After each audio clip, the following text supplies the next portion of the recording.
ಪ್ರಿಯರಾದ ದೇವಜನರೇ, ಇವತ್ತು ನಾವು ಆಲೋಚನೆ ಮಾಡ್ತಿರುವಂತಹ ಸಂದೇಶ,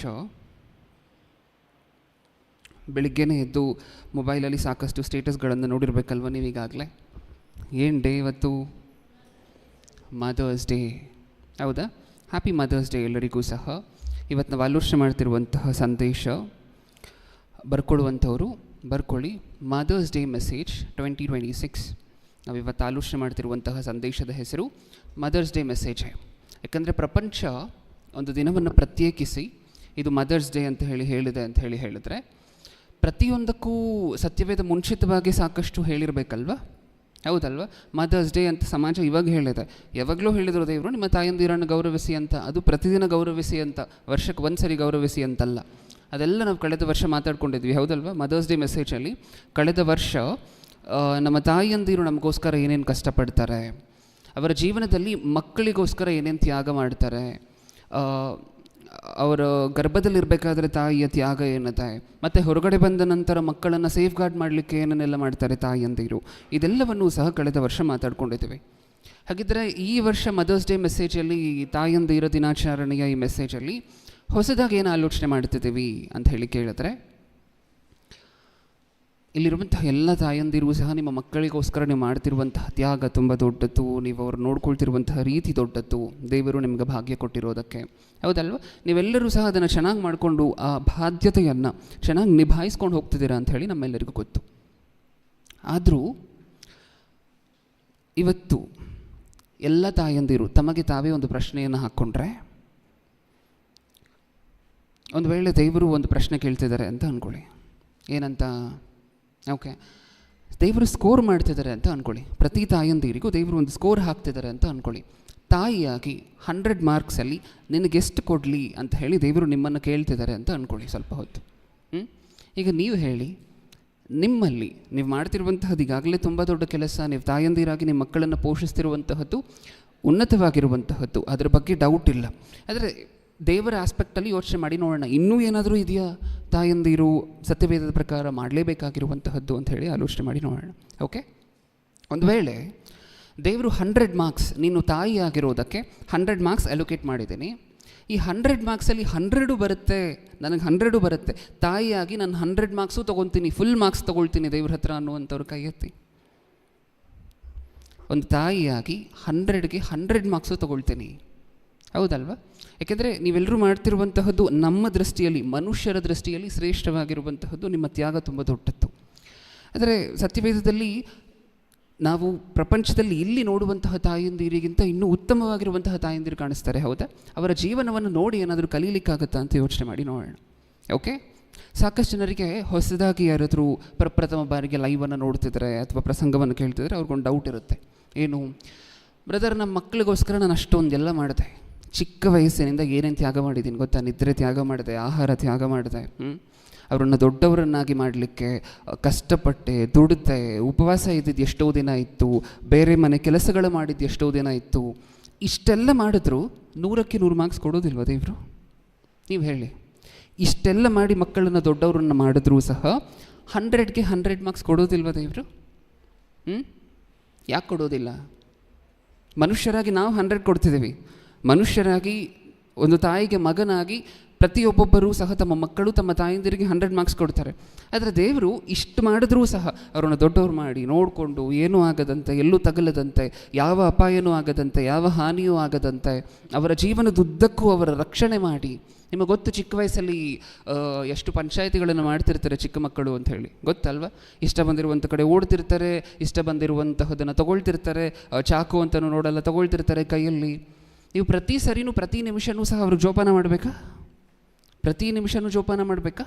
ತಾಯಂದಿರಾಗಿ ನೀವು ಆ ಕೆಲಸವನ್ನು ಮಾಡಿದ್ದೀರಾ ಇಲ್ವಾ ಚಿಕ್ಕ ವಯಸ್ಸಲ್ಲಿ ಮಕ್ಕಳಿಗೆ? ಅದಕ್ಕೆ ಅಲ್ವಾ ಅವರು ದೊಡ್ಡವರಾಗಿರುವಂತಹದ್ದು. ಓಕೆ, ಹಾಗಾದರೆ ನೀವು ಇಷ್ಟು ಕಷ್ಟಪಟ್ಟರೂ ಸಹ ಒಳ್ಳೆಯ ಶಾಲೆಗೆ ಸೇರಿಸ್ತೀರಾ. ಗರ್ಭದಲ್ಲಿರಬೇಕಾದ್ರೆ ಮಗುವಿಗೆ ಎಂಥ ಬಟ್ಟೆ ತೊಗೊಂಡು ಬಂದಿಡಬೇಕು ಅಂತ ಸ್ವಲ್ಪ ಜನ ಬಟ್ಟೆನೂ ತೊಗೊಂಡು ಬಂದು ಮುಂಚೆನೇ ಇಟ್ಟಿರ್ತಾರೆ. ಯಾವ ಶಾಲೆಗೆ ಕಳಿಸ್ಬೇಕು ಅಂತ ಯೋಚನೆ ಮಾಡ್ತೀರಾ? ಯಾವ ಕಾಲೇಜಿಗೆ, ಇನ್ನು ಗರ್ಭದಲ್ಲೇ ಇರುತ್ತೆ ಮಗು, ಯಾವ ಕಾಲೇಜಿಗೆ ಕಳಿಸ್ಬೇಕು ಅಂತ ಯೋಚನೆ ಮಾಡ್ತಿರ್ತೀರಾ? ನನ್ನ ಮಗ ದೊಡ್ಡವನಾದ್ಮೇಲೆ ಹೆಂಗೆ ಆಗಬೇಕು ಅಂತ ಯೋಚನೆ ಮಾಡ್ತಿರ್ತೀರಾ? ಬೇಕಾಗಿರುವಂತಹದನ್ನೆಲ್ಲ ತೊಗೊಂಡು ಬಂದಿಟ್ಟಿರ್ತೀರ ಮನೆಯಲ್ಲಿ. ನಿಜಾನಾ? ಇಷ್ಟು ಮಾಡಿದ್ರೂ, ಅದಕ್ಕೆ ನಾನು ಆಗಲೇ ಹೇಳಿದೆ, ಸ್ವಲ್ಪ ಜನರಿಗೆ ಪ್ರಶ್ನೆ ಬರುತ್ತೆ. ಏನು, ನನ್ನ ಮಕ್ಕಳಿಗೋಸ್ಕರ ಇಷ್ಟು ಮಾಡಿದ್ದೀನಲ್ವಾ, ಇಷ್ಟೊಂದು ಮಾಡಿದ್ರೂ ಸಹ ದೇವರು ನನಗೆ 100ಗೆ 100 ಕೊಡೋದಿಲ್ವ ತಾಯಿಯಾಗಿ ನನಗೊಂದು ವೇಳೆ ದೇವರು ಸ್ಕೋರ್ ಹಾಕಬೇಕು ಅಂತ ಹೇಳಿದ್ರೆ 100 ಮಾರ್ಕ್ಸ್ಗೆ 100 ಕೊಡೋದಿಲ್ವ? ಇನ್ನೊಂದು ಸರಿ ಹೇಳಿ, ಕೊಡ್ತಾರಾ? ಇಷ್ಟು ಮಾಡಿದ್ರೆ ಕೊಡ್ತಾರಾ? ಯಾಕೆ ಕೊಡೋದಿಲ್ಲ? ವಿಚಿತ್ರ ಏನು ಗೊತ್ತಾ ಪ್ರಿಯರೇ, ಪ್ರಾಣಿಗಳು, ನಮ್ಮ ಮುಂದೆ ಕಾಣುವಂತಹ ಪ್ರಾಣಿಗಳು, ನಿಮಗೆ ಅನ್ನಿಸ್ಬೋದು ನಾನು ನಮ್ಮ ಮಕ್ಕಳನ್ನು ಇಷ್ಟೊಂದು ಪ್ರೀತಿಪೂರ್ವಕವಾಗಿ ನೋಡ್ಕೊಂಡಿದ್ದೀನಲ್ವಾ ಅಂಥೇಳಿ. ನಮ್ಮ ಮುಂದೆ ಕಾಣಿಸುವಂತಹ ಪ್ರಾಣಿಗಳು, ಕೆಲವು ಪ್ರಾಣಿಗಳಿದೆ, ಆ ಪ್ರಾಣಿಗಳು ಮನುಷ್ಯರ ತಾಯಿ ತನ್ನ ಮಗುವಿಗೆ ಎಷ್ಟು ಪ್ರೀತಿ ತೋರಿಸ್ತಾರೋ ಅದಕ್ಕಿಂತ 10 ಪಟ್ಟಷ್ಟು ಪ್ರೀತಿ ತೋರಿಸತ್ವೆ, ಅದಕ್ಕಿಂತ 10 ಪಟ್ಟಷ್ಟು ತ್ಯಾಗ ಮಾಡುತ್ತವೆ. ಗೊತ್ತಾ ನಮಗೆ? ಮಕ್ಕಳ ಓಡಾಡಬೇಡಿ ದಯವಿಟ್ಟು. ಸಂಡೇ ಕ್ಲಾಸ್ ಇಲ್ವಾ ಇವತ್ತು? ಓಕೆ, ಸೈಲೆಂಟಾಗಿ ಕೂತ್ಕೊಳ್ಳಿ ದಯವಿಟ್ಟು. ತುಂಬ ಏನಾದರೂ ಗಲಾಟೆ ಮಾಡ್ತಿದ್ರೆ ಇಲ್ಲಿ ಚೇರ್ ಹಾಕೊಂಡು ಇಲ್ಲೇ ಹೊರಗಡೆ ಕೂತ್ಕೊಳ್ಳಿ, ಕೇಳಿಸುತ್ತೆ ನಿಮಗೆ ಸಂದೇಶ. ಓಕೆ, ಮತ್ತೆ ಡಿಸ್ಟರ್ಬ್ ಮಾಡಬೇಡಿ. ಆಲ್ ರೈಟ್, ಮುಂದುವರ್ಸೋಣ, ಗಮನ ಕೊಡಿ ಎಲ್ಲರೂ ಸಹ. ಇಷ್ಟೊಂದು ಮಾಡಿದ್ರೂ ಸಹ ದೇವರು 100ಗೆ 100 ಯಾಕಪ್ಪ ಕೊಡ್ತಿಲ್ಲ ಒಂದು ತಾಯಿಗೆ? ಸ್ಕೋರನ್ನು ಏನಕ್ಕೋಸ್ಕರ ಕೊಡೋದಿಲ್ಲ? ಏನಕ್ಕೋಸ್ಕರ ಮತ್ತೆ ಇದೆಲ್ಲ ಇವಾಗ ಏನೇನು ಮಿಸ್ ಮಾಡಿದ್ದೀವೋ ತಾಯಿಯಂದಿರಾಗಿ ನಾವು, ನಿಮ್ಮನ್ನು ಸಹ ನಾವು ಅಂತಲೇ ಮಾತಾಡ್ಕೊಳ್ತಿದ್ದೀವಿ, ನಿಮಗೆ ಬೇಜಾರಾಗಬಾರ್ದು ಅಂತ.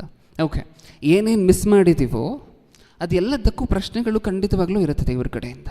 ನೀನು ನಿನ್ನ ಮಕ್ಕಳನ್ನು ತುಂಬ ಚೆನ್ನಾಗಿ ನೋಡಿಕೊಂಡೆ, ಕರೆಕ್ಟ್ ಟೈಮಿಗೆ ಊಟ ಹಾಕ್ತೆ, ಒಳ್ಳೆ ಶಾಲೆಗೆ ಸೇರಿಸ್ತೆ, ಒಳ್ಳೆ ಕಾಲೇಜಿಗೆ ಕಳಿಸ್ತೆ, ಎಲ್ಲ ಮಾಡಿದೆ, ಆದರೆ ಕೆಲವನ್ನು ಮಾಡಿಲ್ವೇನೋ? ಅದೇ ಇವತ್ತು ನಾವು ನೋಡ್ಲಿಕ್ಕೆ ಹೊರಟಿರುವಂತಹದ್ದು. ಸತ್ಯವೇದದಲ್ಲಿ ಆದರ್ಶ ತಾಯಿಗಳನ್ನು ನೋಡ್ತೇವೆ. ಯಾವ ಕ್ಯಾಟಗರಿ ಇದೆ ಸತ್ಯವೇದದಲ್ಲಿ? ಭಕ್ತರನ್ನು ನೋಡಿದ್ದೀವಿ, ತಂದೆಯಂದಿರನ್ನು ನೋಡಿದ್ದೀವಿ. ಆದರ್ಶ ತಾಯಿಗಳ ಕ್ಯಾಟಗರಿಯೂ ಸಹ ಇದೆ. ಅವರ ಮಕ್ಕಳನ್ನು ಸಾಕಷ್ಟು ಉತ್ತಮವಾಗಿ ಉನ್ನತವಾಗಿ ಬೆಳೆಸಿರುವಂತಹ ತಾಯಿಯಂದಿರಿದ್ದಾರೆ. ಅವರನ್ನು ನೋಡಿ ನಾವು ಮಾಡ್ತಿಲ್ಲ ಅಂತಲ್ಲ ಅದರ ಕೆಲಸವನ್ನು, ಇದರ ಅರ್ಥ ನೀವೆಲ್ಲರೂ ಸಹ ನಿಮ್ಮ ಮಕ್ಕಳನ್ನು ತುಂಬ ಉತ್ತಮವಾಗಿ ಬೆಳೆಸ್ತಿದ್ದೀರ. ತಾಯಿ ಅಂದರೆ ಮಕ್ಕಳಿಗೆ ಅಲ್ವಾ ಕನೆಕ್ಷನ್ ಇರುವಂತಹದ್ದು. ಸೊ ತಾಯಿಯಾಗಿ ನೀವು 100ಗೆ 100 ಸ್ಕೋರ್ ತೊಗೋಬೇಕಂದ್ರೆ ದೇವರ ಕಡೆಯಿಂದ ಅದೆಲ್ಲೋ ಮಕ್ಕಳಿಗೆ ಲಿಂಕ್ ಆಗಿದೆ, ಎಲ್ಲೋ ಸಂಪೂರ್ಣ ಮಾಡಬೇಕು. ಈಗಾಗಲೇ ನೀವು ಮಾಡ್ತಿರುವಂತಹ ಕೆಲಸವನ್ನು ಸಂಪೂರ್ಣ ಮಾಡಬೇಕು. ಓಕೆ, ಈಗ ಹಾಗಾದರೆ ಏನು ಡಿಫ್ರೆಂಟಾಗಿ ಮಾಡಬೇಕಾಗತ್ತೆ ತಾಯಂದಿರು? ಒಬ್ಬ ತಾಯಿಯಾಗಿ ದೇವರ ಕಡೆಯಿಂದ 100ಗೆ 100 ಸ್ಕೋರ್ ತೊಗೋಬೇಕಂದ್ರೆ, ಫುಲ್ ಸ್ಕೋರ್ ತೊಗೋಬೇಕಂದ್ರೆ, ದೇವರನ್ನು ನಮ್ಮನ್ನು ನೋಡಿ ಅಥವಾ ನಿಮ್ಮನ್ನು ನೋಡಿ ನೀವು ಆದರ್ಶ ತಾಯಿ, ಈ ಪ್ರಪಂಚ ನಿಮ್ಮನ್ನು ನೋಡಿ ಕಲಿಬೇಕು ಅನ್ನುವಂಥ ಕನ್ಕ್ಲೂಷನ್ಗೆ ಬರಬೇಕಾದ್ರೆ ಏನು ಡಿಫ್ರೆಂಟಾಗಿ ಮಾಡಬೇಕು? ನಾವಾಗಲಿಂದ ಮಾತಾಡ್ಕೊಂಡ್ವಲ್ವ, ಏನೇನು ನೋಡಿಕೊಡುವಂತಹದ್ದು, ಶಾಲೆ ಕಳಿಸುವಂತಹದ್ದು, ಕಾಪಾಡುವಂತಹದ್ದು, ಊಟ ಹಾಕುವಂತಹದ್ದು, ಅನ್ನ ಕೊಡುವಂತಹದ್ದು, ಈ ಕೆಲಸಗಳನ್ನೆಲ್ಲ ವಿಚಾರ ಏನು ಗೊತ್ತಾ ಪ್ರಿಯರೇ? ಆನೆ ಗೊತ್ತಾ ನಮಗೆ? ಆನೆ ಎಷ್ಟು ತಿಂಗಳಿರುತ್ತೆ ಗೊತ್ತಾ? ಅದರ ಮಗು ಅದರ ಗರ್ಭದಲ್ಲಿ. ನೀವು ಎಷ್ಟು ತಿಂಗಳು ಹೊರ್ತೀರ ಮಕ್ಕಳನ್ನು? 9. ಅದು ಎಷ್ಟು ತಿಂಗಳು ಹೊರುತ್ತೆ ಗೊತ್ತಾ ನಿಮಗೆ? ಎಷ್ಟು ತಿಂಗಳು ಹೊರುತ್ತೆ? 22 ಮಂತ್ಸ್, 22 ತಿಂಗಳು ಹೊರುತ್ತೆ. ಆನೆ ಮರಿ ಎಷ್ಟು ಕಮ್ಮಿ ತೂಕ ಇರುತ್ತಾ? ಕಮ್ಮಿ ತೂಕ ಇರುತ್ತಾ? ಇಲ್ಲ ಅಲ್ವಾ, ತುಂಬ ತೂಕ ಇರುತ್ತಲ್ವ. ನಾ ಏನಕ್ಕೆ ಹೇಳ್ತಿರುವಂತಹದ್ದು ಅಂದರೆ, ತಾಯಂದಿರಾಗಿ ನಿಮ್ಮ ತ್ಯಾಗ ದೊಡ್ಡದಲ್ಲ ಅಂತ ಹೇಳಲಿಕ್ಕೋಸ್ಕರ ಈ ಪಾಯಿಂಟನ್ನು ಹೇಳ್ತಿಲ್ಲ. ನಾವು ಮಾಡ್ತಿರುವಂಥ ಇಷ್ಟು ಕೆಲಸ ಭೂಮಿಯ ಮೇಲೆ ಬೇರೆ ಬೇರೆ ಜೀವಿಗಳು ಸಹ ಮಾಡ್ತಿದ್ವಿ. ನಾವೇನು ವ್ಯತ್ಯಾಸವಾಗಿ, ಏನು ಡಿಫ್ರೆಂಟಾಗಿ ಮಾಡ್ತಿದ್ದೀವಿ, ಏನು ಮುಖ್ಯವಾಗಿ ಮಾಡ್ತಿದ್ದೀವಿ, ಅದು ಇಂಪಾರ್ಟೆಂಟ್ ಇಲ್ಲಿ. ನಿಮ್ಗೆ ಅನ್ಸಿರುತ್ತಲ್ಲ ಯಾವಾಗಲಾದರೂ, ನಾನು ಇಷ್ಟೊಂದೆಲ್ಲ ಮಾಡಿದೆ ನನ್ನ ಮಕ್ಕಳಿಗೋಸ್ಕರ. ಅವಾಗ ನೀವು ಅಂದ್ಕೊಬೇಕಾಗಿರುವಂತಹದ್ದು ಒಂದೇ, ನಾನು ಇಷ್ಟೆಲ್ಲ ಮಾಡಿದ್ದೀನಿ, ಭೂಮಿಯ ಮೇಲಿರುವಂತಹ ಬೇರೆ ಜೀವಿಗಳು ನನಗಿಂತ ಅದರ ಮರಿಗೋಸ್ಕರ, ಅದರ ಮಕ್ಕಳಿಗೋಸ್ಕರ ಇನ್ನೂ ಹೆಚ್ಚಾಗಿ ಮಾಡುತ್ತಿದೆ. 22 ಮಂತ್ಸ್ ಇರುತ್ತೆ ಪ್ರಿಯರೇ. ಒಂದು ಆನೆ ತನ್ನ ಮಗುವನ್ನು ನೋಡಿಕೊಳ್ಳುವಂತಹ ಕ್ರಮವನ್ನು ನೀವು ನೋಡಿದ್ರೆ, ಕ್ಲೋಸಾಗಿ ಅಬ್ಸರ್ವ್ ಮಾಡಿದ್ರೆ ಬೆರಗಾಗೋಗ್ತೇವೆ ನಿಜವಾಗ್ಲೂ. ಎಷ್ಟು ಚೆನ್ನಾಗಿ ನೋಡ್ಕೊಳ್ಳುತ್ತೆ ಗೊತ್ತಾ ಅದು. ನೀವು ನಿಮ್ಮ ಮಕ್ಕಳಿಗೆ ಏಟಾಗಬಾರ್ದು ಅಂತ ಅವಾಗ ಗೋಡೆ ಹತ್ರ ಎಲ್ಲಾದರೂ ಹೋದಾಗ ಹಿಂಗೆ ಕೈ ಹಿಡ್ಕೊಳ್ತೀರ, ಅದು ಬೀಳಬಾರ್ದು ಅಂತ. ಆನೆ ತನ್ನ ಮಗುವನ್ನು ನೋಡ್ಕೊಳ್ಳುವಂತಹ ಶೈಲಿನೇ ಬೇರೆ. ಅದರ ಹರ್ಡ್ ಇರುತ್ತಲ್ವ, ಅದರ ಗುಂಪಿರುತ್ತಲ್ವ, ಅದರ ಸುತ್ತನೂ ಸಹ ಮರಿ ಒಂದು ವೇಳೆ ಇದೆ ಅಂತ ಹೇಳಿದ್ರೆ, ಆನೆ ಮರಿ ಏನಿದೆ ಆ ಮರಿಯನ್ನು ಯಾವುದೂ ಸಹ ಹುಲಿನೋ ಚಿರತೆನೋ ಬಂದು ಪ್ರಿಡೇಟರ್ಸ್ ಅಟ್ಯಾಕ್ ಮಾಡಬಾರ್ದು ಅಂತ ಹೇಳಿ ಅದರ ಸುತ್ತನೂ ಹರ್ಡ್ ಮೆಂಬರ್ಸ್ ನಿಂತ್ಕೊಂಡು ತಾಯಿ ಅರೇಂಜ್ ಮಾಡುತ್ತೆ. ಅದಕ್ಕೋಸ್ಕರ ಒಂದು ಕಡೆ ಎಲ್ಲ ಕಡೆ ದೊಡ್ಡ ಆನೆಗಳು ನಿಂತಿರಬೇಕು, ಮಧ್ಯೆ ಈ ಪುಟಾಣಿ ಆನೆ. ಅದು ಎಷ್ಟೆಷ್ಟು 1000 ಕಿಲೋಮೀಟರ್ ಪ್ರಯಾಣ ಮಾಡುತ್ತೆ ಗೊತ್ತಾ ಆನೆಗಳು. ಆ 1000 ಕಿಲೋಮೀಟರ್ ಪ್ರಯಾಣ ಮಾಡಬೇಕಾದ್ರೆ ಎಲ್ಲ ಈ ಗಾರ್ಡ್ಗಳು ಸುತ್ತನೇ ಇರ್ತಾರೆ. ತಾಯಿ ಎನ್ಶೋರ್ ಮಾಡುತ್ತೆ ಆ ಗಾರ್ಡ್ಗಳು ಎಲ್ಲೂ ಆ ಕಡೆ ಈ ಕಡೆ ಹೋಗಬಾರ್ದು, ಸುತ್ತನೂ ಇರಬೇಕು. ಈ ಎಲ್ಲಿಂದಲೂ ಸಹ ಸ್ವಲ್ಪ ಗ್ಯಾಪ್ ಬಿಟ್ಟರೆ ಹೇಳ್ಕೊಂಡು ಹೊರಟೋಗುತ್ತೆ ಯಾವುದಾದ್ರೂ ಒಂದು ಪ್ರಾಣಿ ಬಂದು ಆನೆ ಮರಿಯನ್ನು. ನಿಜಾನ?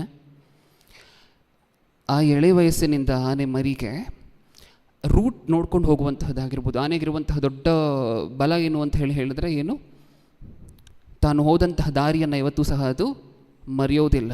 ಯಾವ ಕಾಡಲ್ಲಿ ನೀವು ಬಿಟ್ಟರೂ ಸಹ ಒಂದು ದಾರಿಯಲ್ಲಿ ಅದು ಬಂದಿದೆ ಅಂತ ಹೇಳಿದ್ರೆ ಅದನ್ನು ಮರೆಯೋದಿಲ್ಲ. ಮತ್ತೆ ಅದಕ್ಕೆ ಊಟ ಹೆಂಗೆ ಸಂಪಾದನೆ ಮಾಡಿಕೊಳ್ಳುವಂತಹದ್ದಾಗಿರ್ಬೋದು, ಅದರ ರೂಟನ್ನು ಹೆಂಗೆ ಕಂಡುಹಿಡ್ಕೊಳ್ಳುವಂತಹದ್ದಾಗಿರ್ಬೋದು, ಅದು ಹೆಂಗೆ ಜೀವನ ಮಾಡುವಂತಹದ್ದಾಗಿರ್ಬೋದು, ಅಟ್ಯಾಕ್ ಮಾಡಿದಾಗ ಹೆಂಗೆ ಒಬ್ಜೆಕ್ಟ್ ಮಾಡಬೇಕು ಅನ್ನುವಂತಹದ್ದಾಗಿರ್ಬೋದು, ಒಂದೊಂದಕ್ಕೂ ಕ್ಲೋಸ್ ಆಗಿದ್ದು ಹೇಳ್ಕೊಡುತ್ತೆ. ಗೊತ್ತಾ ಒಂದು ಆನೆ? ಇವಾಗ ನೀವು ಹೇಳಿ, ನೀವು ಬರೀ ಮಕ್ಕಳನ್ನು ನೋಡಿಕೊಂಡ್ರೆ ತಾಯಂದಿರಾಗಿ ನಿಮ್ಮ ಬಾಧ್ಯತೆ ತೀರೋಗುತ್ತಾ? ಕಾಪಾಡಿದ್ರೆ ಶರೀರಕ್ಕೆ ಸಂಬಂಧಪಟ್ಟಂತೆ ಕಾಪಾಡಿದ ತಕ್ಷಣ ನಮ್ಮ ಬಾಧ್ಯತೆ ತೀರೋಗುತ್ತಾ? ಇಲ್ಲ. ಯಾಕೆಂದರೆ ಆ ಕೆಲಸ ನಮಗಿಂತ ಹೆಚ್ಚಾಗಿ, ಮನುಷ್ಯರಿಗಿಂತ ಸಾಕಷ್ಟು ಪಟ್ಟು ಹೆಚ್ಚಾಗಿ ಪ್ರಕೃತಿಯಲ್ಲಿನ ಜೀವಿಗಳು ಸಹ ಮಾಡ್ತಿದೆ. ಸತ್ಯವೇದದಲ್ಲಿ ನಾವು ಸಾಕಷ್ಟು ವಚನಗಳನ್ನು ನೋಡ್ತೇವೆ. ಕೋಳಿ ಕಾಪಾಡುವಂತಹದ್ದು, ಕೋಳಿ ತನ್ನ ಮಗುವನ್ನು ಕಾಪಾಡುವಂತಹದ್ದು, ಹೌದಲ್ವಾ? ನಿಮಗೆ ಅನ್ನಿಸ್ಬೋದು, ನನಗೆ ಎಷ್ಟು ಚೆನ್ನಾಗಿ ನೋಡಿಕೊಂಡೆ ನನ್ನ ಮಗನನ್ನು, ಎಷ್ಟು ಚೆನ್ನಾಗಿ. ಒಂದು ಚಿಕ್ಕ ಸ್ಕ್ರ್ಯಾಚ್ ಆದರೂ ಸಹ ಹತ್ಕೊಂಡು ಬ್ಯಾಂಡೇಜ್ ಹಾಕಿ ಪ್ಲಾಸ್ಟರ್ ಹಾಕಿ, ಹೌದಾ? ಕೋಳಿಗಿರುವಂತಹ ಚಾಲೆಂಜ್ ಏನು ಅಂತ ನೀವು ಹೇಳಿ. ಮರಿಗಳನ್ನು ಅಟ್ಯಾಕ್ ಮಾಡಲಿಕ್ಕೆ ಯಾವುದಾದ್ರೂ ಪ್ರಿಡೇಟರ್ ಮೇಲೆ ಬಿದ್ದಾಗ, ಹದ್ದುಗಳೋ ಹಾವೋ ಮೇಲೆ ಬಿದ್ದಾಗ ಆ ಕೋಳಿಗಿರುವಂತಹ ಚಾಲೆಂಜ್ ಏನು ಅಂತ ಹೇಳಿ ಒಂದು ಸಾರಿ ನೀವು. ನಿಮಗೆ ಯಾವತ್ತಾದರೂ ಚಾಲೆಂಜ್ ಇತ್ತಾ? ನಿಮ್ಮ ಮಕ್ಕಳನ್ನು ಯಾವುದಾದ್ರೂ ಆ ರೀತಿಯಾಗಿರುವಂತಹ ಜನ ಬಂದು ಮೇಲೆ ಬಿದ್ದಿದ್ರೆ ಕತ್ತಕೊಂಡು ಹೋಗ್ಲಿಕ್ಕೆ? ಇಲ್ಲ. ಪ್ರತಿದಿನವೂ ಸಾವು ಬದುಕಿನ ಮಧ್ಯೆ ಹೋರಾಡುವಂತಹ ಪ್ರಾಣಿಗಳಿದೆ. ಮಕ್ಕಳಿಗೋಸ್ಕರ, ಮಕ್ಕಳನ್ನು ಕಾಪಾಡಲಿಕ್ಕೋಸ್ಕರ, ಶರೀರಕ್ಕೆ ಸಂಬಂಧಪಟ್ಟಂತೆ ಮಕ್ಕಳನ್ನು ಕಾಪಾಡಲಿಕ್ಕೋಸ್ಕರ ಪ್ರಾಣ ಬೇಕಾದರೂ ಕೊಡುವಂತಹ ಜೀವಿಗಳು ಪ್ರಕೃತಿಯಲ್ಲಿ ಸಾಕಷ್ಟಿದೆ, ಹೌದಲ್ವ? ಏನು ಬ್ರದರ್, ಮದರ್ಸ್ ಡೇ ದಿನ ಮದರ್ಸ್ನೆಲ್ಲ ಹೊಗಳ್ತೀರಾ ಅಂದರೆ, ನೀವು ನೋಡಿದ್ರೆ ನಾವು ಮಾಡುವಂಥ ಕೆಲಸ ಅದು ಮಾಡ್ತಿದೆ ಇದು ಮಾಡ್ತಿದೆ ಅಂತಿದ್ದೀರಾ ಅಂತ ನಿಮಗೆ ಅನ್ನಿಸ್ಬೋದು. ಹೊಗಳುವಂತಹದ್ದು ಕಳೆದ ವರ್ಷ ನೋಡಿದ್ವಿ, ಹೊಗಳಿದ್ದೀವಿ ಚೆನ್ನಾಗಿ. ಓಕೆ, ಈ ವರ್ಷ ಇನ್ನೂ ಏನು ಹೆಚ್ಚಾಗಿ ಮಾಡ್ಬೋದು ತಾಯಿಯಾಗಿ? ದೇವರು ಅಂದ್ಕೊಂಡಿರುವಂತಹ ಪ್ರಕಾರ ತಾಯಿಯಾಗಿ ಒಂದು ವೇಳೆ ದೇವರ ಹತ್ರ ಮಾರ್ಕ್ಸ್ ತೊಗೋಬೇಕಂದ್ರೆ 100ಗೆ 100 ತೊಗೋಬೇಕು ಅಂದರೆ ಏನೇನು ಮಾಡಬೇಕು, ಎಲ್ಲಿಂದ ಶುರು ಆಗಬೇಕಾ ತಾಯ್ತನ ಅನ್ನುವಂತಹದ್ದು, ಹೌದಲ್ವಾ? ಇನ್ನೊಂದು ಸ್ವಲ್ಪ ಮುಂದೆ ಹೋಗ್ತಿದ್ರೆ ನೀವು ಬೇರೆ ಬೇರೆ ಜಂತುಗಳು, ಒಂದು ಆಲ್ಬಮ್ ಬಂತು, ಇದನ್ನು ನೋಡಿದ ತಕ್ಷಣ ಸತ್ಯವೇದಲ್ಲಿರುವಂತಹ ವಚನಕ್ಕೆ ಹೋಗೋಣ. ತುಂಬ ಇನ್ಫ್ಲೂಯೆನ್ಸ್ ಮಾಡ್ತು ಈ ಆಲ್ಬಮ್ ನನ್ನನ್ನು. ಏನು ಆಲ್ಬಮ್ಮು? ಕಪ್ಪೆ ರಾಗ ಅಂತ ಒಂದು ಆಲ್ಬಮ್ ಬಂತು. ಕೇಳಿದ್ದೀರಾ ಈ ಹೆಸರನ್ನು ಯಾರಾದರೂ? ಕನ್ನಡದಲ್ಲಿ ಕಪ್ಪೆ ರಾಗ ಅನ್ನುವಂಥ ಒಂದು ಆಲ್ಬಮ್ ಬಂತು. ವೆಸ್ಟರ್ನ್ ಘಾಟ್ಸ್, ಸಹ್ಯಾದ್ರಿ ಪರ್ವತಗಳು ಅಂತ ಕರಿತೀವಲ್ವ, ಅಲ್ಲಿ ಹೊಸದಾಗಿ ಒಂದು ಕಪ್ಪೆ ಡಿಸ್ಕವರ್ ಆಯಿತು. ಕಪ್ಪೆ ಅನ್ನುವಂಥದ್ದು ಮನುಷ್ಯರಿಗೆ ಹೊಸದೇನಲ್ಲ, ಆದರೆ ಆ ರೀತಿಯಾಗಿರುವಂತಹ ಕಪ್ಪೆ ಡಿಸ್ಕವರಿ ಆಗಿತ್ತು ಪ್ರಪ್ರಥಮ ಬಾರಿಗೆ. ಆ ಕಪ್ಪೆಯನ್ನು ಈ ವೈಲ್ಡ್ ಲೈಫ್ ಫೋಟೋಗ್ರಾಫರ್ಸ್ ಎಲ್ಲ ಹೋಗಿ ಝೂಮ್ ಮಾಡಿ ಒಂದು HD ಕ್ಯಾಮ್ರಾದಲ್ಲಿ ವೀಡಿಯೋ ಮಾಡ್ತಾರೆ. ಏನು ಮಾಡುತ್ತೆ, ಮಕ್ಕಳಿಗೋಸ್ಕರ ಏನು ಮಾಡುತ್ತೆ ಆ ಕಪ್ಪೆ ಅಂಥೇಳಿ. ಅದ್ಭುತ ಪ್ರಿಯರೇ, ಅದನ್ನು ಯಾವಾಗಲಾದರೂ ನೀವು ಯೂಟ್ಯೂಬಲ್ಲಿ ನೋಡ್ಲಿಕ್ಕೆ ಪ್ರಯತ್ನ ಪಡಿ ಮನೆಗೆ ಹೋದ ನಂತರ. ಅದ್ಭುತ. ಅದರ ತಂದೆ ತಾಯಿ ಅದರ ಮಕ್ಕಳಿಗೋಸ್ಕರ ಆ ಮೊಟ್ಟೆ ಇಟ್ಟು ಆ ಮೊಟ್ಟೆಯನ್ನು ಕಾಪಾಡಲಿಕ್ಕೋಸ್ಕರ ಏನೇನು ಮಾಡುತ್ತೆ ಅನ್ನುವಂತಹದ್ದು ನೀವು ನೋಡಿದ್ರೆ, ಇನ್ನು ನಾವು ಇದನ್ನು ಮಾಡಲಿಕ್ಕೆ ಆಗೋದೇ ಇಲ್ಲ ತಂದೆ ತಾಯಂದಿರಾಗಿ ನಮ್ಮ ಮಕ್ಕಳಿಗೋಸ್ಕರ ಅಂತ ನಿಮಗೆ ಅನ್ನಿಸ್ಪಡುತ್ತೆ. ಅಷ್ಟೊಂದು ಮಾಡುತ್ತೆ ಗೊತ್ತಾ? ತಾಯಿ ಒಂದು ಮೊಟ್ಟೆಯನ್ನು ಇಡಬೇಕು ಅಂತ ಹೇಳಿದರೆ ಸುತ್ತ ಇರುವಂತಹ ಜಾಗವನ್ನು 2 ರಿಂದ 3 ದಿನ ಪರಿಶೋಧನೆ ಮಾಡುತ್ತೆ. ಈ ಜಾಗ ಸೇಫಾ? ಈ ಜಾಗದಿಂದ ಕಲ್ಲುಗಳ ಮೇಲೆ ಮೊಟ್ಟೆ ಇಡುತ್ತೆ. ಚಿಕ್ಕ ಚಿಕ್ಕ ಬಂಡೆ ಕಲ್ಲುಗಳಿರುತ್ತಲ್ವ, ಆ ಕಲ್ಲುಗಳ ಕೆಳಗಡೆ ಮೊಟ್ಟೆ ಇಡ್ಲಿಕ್ಕೆ ಶುರು ಮಾಡುತ್ತೆ. ಇಲ್ಲಿಂದ ಮೊಟ್ಟೆ ಜಾರಿದ್ರೆ ಅದು ಕರೆಕ್ಟಾಗಿ ಬಂದು ನೀರಲ್ಲಿ ಬೀಳಬೇಕು. ಅಂಥ ಜಾಗದಲ್ಲಿ ಮಾತ್ರ ಮೊಟ್ಟೆ ಇಡುತ್ತೆ. ಅಂಥ ಜಾಗದಲ್ಲಿ ಮಾತ್ರ. ಆ ಜಾಗವನ್ನು ಹುಡುಕ್ಲಿಕ್ಕೆ ಅದಕ್ಕೆ 6 ಮಂತ್ಸ್ 8 ಮಂತ್ಸ್ ಬೇಕಾಗುತ್ತೆ. ಆ ಜಾಗವನ್ನು ಹುಡುಕಿ ಮೊಟ್ಟೆಯನ್ನು ಇಟ್ಟು ಮತ್ತೆ ಮೊಟ್ಟೆಯನ್ನು ಇಟ್ಟು ದೂರ ಸರಿದ್ಬಿಡುತ್ತೆ ತಾಯಿ. ಮತ್ತು ತಂದೆ ಅಲ್ಲಿಂದ ಮಣ್ಣನ್ನು ತೊಗೊಂಡು, ಕೆಳಗಡೆ ಇರುವಂತಹ ಮಣ್ಣನ್ನು ತೊಗೊಂಡು ಆ ಮೊಟ್ಟೆಗೆ ಪ್ಲಾಸ್ಟಿಂಗ್ ಮಾಡುತ್ತೆ. ಕೊನೆಗೆ ಯಾರಾದರೂ ಬಂದು, ಬೇರೆ ಯಾವುದಾದ್ರೂ ಜೀವಿ ಬಂದು ನೋಡಿದ್ರೆ ಅಲ್ಲಿ ಮೊಟ್ಟೆ ಇದೆ ಅಂತಲೇ ಗೊತ್ತಾಗೋದಿಲ್ಲ. ಅದ್ಭುತ. ದೇವರು ಈ ಪ್ರಕೃತಿಯಲ್ಲಿ ನಮಗೆ ಪಾಠ ಕಲಿಸ್ಲಿಕ್ಕೆ ಇಟ್ಟಿರುವಂತಹ ಜೀವಿಗಳು ನೋಡಿದ್ರೆ, ಅದರ ಜೀವನ ಶೈಲಿಯನ್ನು ಒಂದು ಸಾರಿ ನೋಡಿದ್ರೆ ಬೆರಗಾಗಿ ಹೋಗ್ತವೆ. ಓಕೆ, ಅಂದರೆ ಒಂದು ತಾಯಿ ಪ್ರಾಣಿಗಳಲ್ಲೂ ಸಹ, ಪಶುಗಳಲ್ಲೂ ಸಹ, ಪಕ್ಷಿಗಳಲ್ಲೂ ಸಹ ತಾಯಿ ಮಕ್ಕಳನ್ನು ನೋಡಲಿಕ್ಕೆ ಅಷ್ಟೊಂದು ಶ್ರಮೆ ಹಾಕ್ತಿದೆ. ಶರೀರಕ್ಕೆ ಸಂಬಂಧಪಟ್ಟಂತೆ ಕಾಪಾಡಲಿಕ್ಕೆ ಅಷ್ಟೊಂದು ಪರಿಶ್ರಮ ಆಗ್ತದೆ, ಹೌದಾ? ಈಗ ನಮಗೂ ಅದಕ್ಕೂ ಏನಾದರೂ ವ್ಯತ್ಯಾಸ ಇರಬೇಕಲ್ವ, ಹೌದಾ ಅಲ್ವಾ? ಮನುಷ್ಯರಾಗಿ ನಮಗೂ, ಮನುಷ್ಯರಲ್ಲಿ ಒಬ್ಬ ತಾಯಿಗೂ ಸಹ, ಒಬ್ಬ ಆಕೆಗೂ ಸಹ, ಪ್ರಾಣಿಯಲ್ಲಿ ತನ್ನ ಶರೀರಕ್ಕೆ ಸಂಬಂಧಪಟ್ಟಂತೆ ಮಕ್ಕಳನ್ನು ಕಾಪಾಡಿಕೊಳ್ಳುವಂತಹ ಆ ಪ್ರಾಣಿಗೂ ಸಹ ವ್ಯತ್ಯಾಸ ಇರಬೇಕಲ್ವ? ಎಲ್ಲಿ ನಾವು ಅದಕ್ಕಿಂತ ಎಕ್ಸ್ಟ್ರಾ ಮಾಡಬೇಕಾಗಿ ಬರುತ್ತೆ ಹೇಳಿ? ಅದಕ್ಕಿಂತ ಎಕ್ಸ್ಟ್ರಾ ನಾವು ಎಲ್ಲಿ ಮಾಡಬೇಕಾಗಿ ಬರುತ್ತೆ? ಶರೀರಕ್ಕೆ ಸಂಬಂಧಪಟ್ಟಂತೆ ನೀವು ಕಾಪಾಡುತ್ತಿದ್ದೀರಾ, ಪ್ರಕೃತಿಯಲ್ಲಿನ ಪ್ರತಿ ಜೀವಿಯೂ ಕಾಪಾಡುತ್ತದೆ. ಎಲ್ಲಿ ಎಕ್ಸ್ಟ್ರಾ ಮಾಡಬೇಕಾಗಿ ಬರುತ್ತೆ? ಒಂದು ಒಳ್ಳೆ ತಾಯಿ ಅಂತ ಅನ್ನಿಸ್ಕೊಳ್ಲಿಕ್ಕೆ ಎಕ್ಸ್ಟ್ರಾ ಎಲ್ಲಿ ಮಾಡಬೇಕಾಗಿ ಬರುತ್ತೆ? ಶರೀರಕ್ಕೆ ಸಂಬಂಧಪಟ್ಟಂತೆ ಮಾತ್ರ ಅಲ್ಲ, ದೇವರು ಒಳ್ಳೆ ತಾಯಿ 100 ಹಾಕಿ ಸರ್ಟಿಫೈ ಮಾಡಬೇಕು ಅಂದರೆ ಏನೂ ಮಾಡಿರಬೇಕು, ಮಕ್ಕಳನ್ನು ಆತ್ಮಕ್ಕೆ ಸಂಬಂಧಪಟ್ಟಂತೆಯೂ ಬೆಳೆಸಬೇಕು. ನೋಡಿದ್ವಲ್ವ, ಶರೀರಕ್ಕೆ ಸಂಬಂಧಪಟ್ಟಂತೆ ಭೂಮಿಯ ಮೇಲಿನ ಪ್ರತಿ ಜೀವಿಯ ತಾಯ್ತನದಲ್ಲಿರುವಂತಹ ಜೀವಿಯೂ ಸಹ ಮಾಡುತ್ತಿದೆ. ಹೌದಾ? ಆತ್ಮಕ್ಕೆ ಸಂಬಂಧಪಟ್ಟಂತೆ. ಓಕೆ, ನಿಮಗೇನು ಅನಿಸುತ್ತೆ? ಆತ್ಮಕ್ಕೆ ಸಂಬಂಧಪಟ್ಟಂತೆ ಏನೇನು ಮಾಡ್ಬೋದು ತಾಯಿಯಾಗಿ? ಹೇಳಿ, ಏನೇನು ಮಾಡ್ಬೋದು ಮಕ್ಕಳಿಗೋಸ್ಕರ? ಆತ್ಮಕ್ಕೆ ಸಂಬಂಧಪಟ್ಟಂಗೆ ಮಕ್ಕಳು ಬೆಳಿಬೇಕಂದ್ರೆ ಏನೇನು ಮಾಡಬಹುದು? ದೇವರ ಉಪದೇಶ ಮಾಡ್ಬೋದು, ವಾಕ್ಯ ಹೇಳ್ಬೋದು. ಯಾವಾಗಿಂದ ಹೇಳ್ಕೊಡ್ಬೋದು? ಚಿಕ್ಕವರಿಂದ ಹೇಳ್ಕೊಡ್ಬೋದು. ಚಿಕ್ಕವರಿಂದ ಹೇಳ್ಕೊಟ್ರೆ ದೇವರು ಡೈರೆಕ್ಟಾಗಿ 20 ಮಾರ್ಕ್ ತೆಗೆದುಬಿಡ್ತಾರೆ. ಅಮ್ಮ, ನಿನ್ನ ತಾಯಿಯಾಗಿ 100 ಕೊಡ್ಲಿಕ್ಕೆ ಆಗೋದಿಲ್ಲ ನಿನಗೆ. ಎಷ್ಟು ಕೊಡ್ಲಿಕ್ಕಾಗತ್ತೆ? 80 ಮಾತ್ರ ಕೊಡ್ಲಿಕ್ಕಾಗತ್ತೆ. ಚಿಕ್ಕವರಿಂದ ಹೇಳ್ಕೊಟ್ನಲ್ಲ ಪ್ರಭು, ಆದರೂ ಏನಕ್ಕೋಸ್ಕರ 100 ಕೊಟ್ಟಿಲ್ಲ ನೀವು? ಎಲ್ಲಿಂದ? ಹಾಂ, ಗರ್ಭದಲ್ಲಿರುವಾಗಲಿಂದ. ತಾಯ್ತನ ಯಾವಾಗಲಿಂದ ಶುರುವಾಗುತ್ತೆ? ಅವ್ರು ಹುಟ್ಟಿದ ನಂತರನ, ಹುಟ್ಟುವುದಕ್ಕಿಂತ ಮುಂಚೆ ನಿಮ್ಮ ಗರ್ಭದಲ್ಲಿ ಅವ್ರು ಬಿದ್ದಿದ್ದಾರೆ ಅಂತ ನಿಮಗೆ ಗೊತ್ತಾಗಿದ ತಕ್ಷಣ? ಹುಟ್ಟುವುದಕ್ಕಿಂತ ಮುಂಚೆ, ಅವ್ರು ಭೂಮಿಯ ಮೇಲೆ ಬರುವುದಕ್ಕಿಂತ ಮುಂಚೆ, ಇಂಡಿಪೆಂಡೆಂಟಾಗಿ ಜೀವನ ನಡೆಸುವುದಕ್ಕಿಂತ ಮುಂಚೆ ನಿಮಗೆ ಗೊತ್ತಾಗತ್ತಾ ತಾಯಿ ಆಗಿದ್ದೀನಿ ಅಂತ ಹೇಳಿ? ಗೊತ್ತಾಗತ್ತಾ? ಹಾಂ, ಆವತ್ತಿನಿಂದ ಹಿಡಿದು ಬೆಳೆಸ್ಲಿಕ್ಕೆ ಶುರು ಮಾಡಿದ್ರೆ ಮಾತ್ರ 100ಗೆ 100 ತಗೊಳ್ತೀವಿ ದೇವರ ಕಡೆಯಿಂದ. ಯಾಕೆ? ಆ ಫೇಸ್ ಅನ್ನುವಂತಹದ್ದು, ಆ ಗರ್ಭದಲ್ಲಿರುವಂತಹ 9 ತಿಂಗಳು ಅನ್ನುವಂತಹದ್ದು ಸುಮ್ಮನೆ ಇಟ್ಟಿಲ್ಲ ದೇವರು. ಅತ್ಯಂತ ತೀವ್ರವಾಗಿ ಇಂಪಾರ್ಟೆಂಟ್ ಆಗಿರುವಂತಹ ಫೇಸ್ ಅದು, ಆ 9 ಮಂತ್ಸ್ ಪೀರಿಯಡ್. ಸತ್ಯವೇದದಲ್ಲೂ ಸಹ ಇದನ್ನು ಸಬ್ಸ್ಟ್ಯಾನ್ಷಿಯೇಟ್ ಮಾಡಲಿಕ್ಕೆ 2000 ವರ್ಷಗಳ ಹಿಂದೆ ಹೇಳಿದ್ದಾರೆ. ಏನಂತ? ಗರ್ಭದಲ್ಲಿ ಮಕ್ಕಳು ಕೇಳಿಸ್ಕೊಳ್ಳುತ್ತಾ?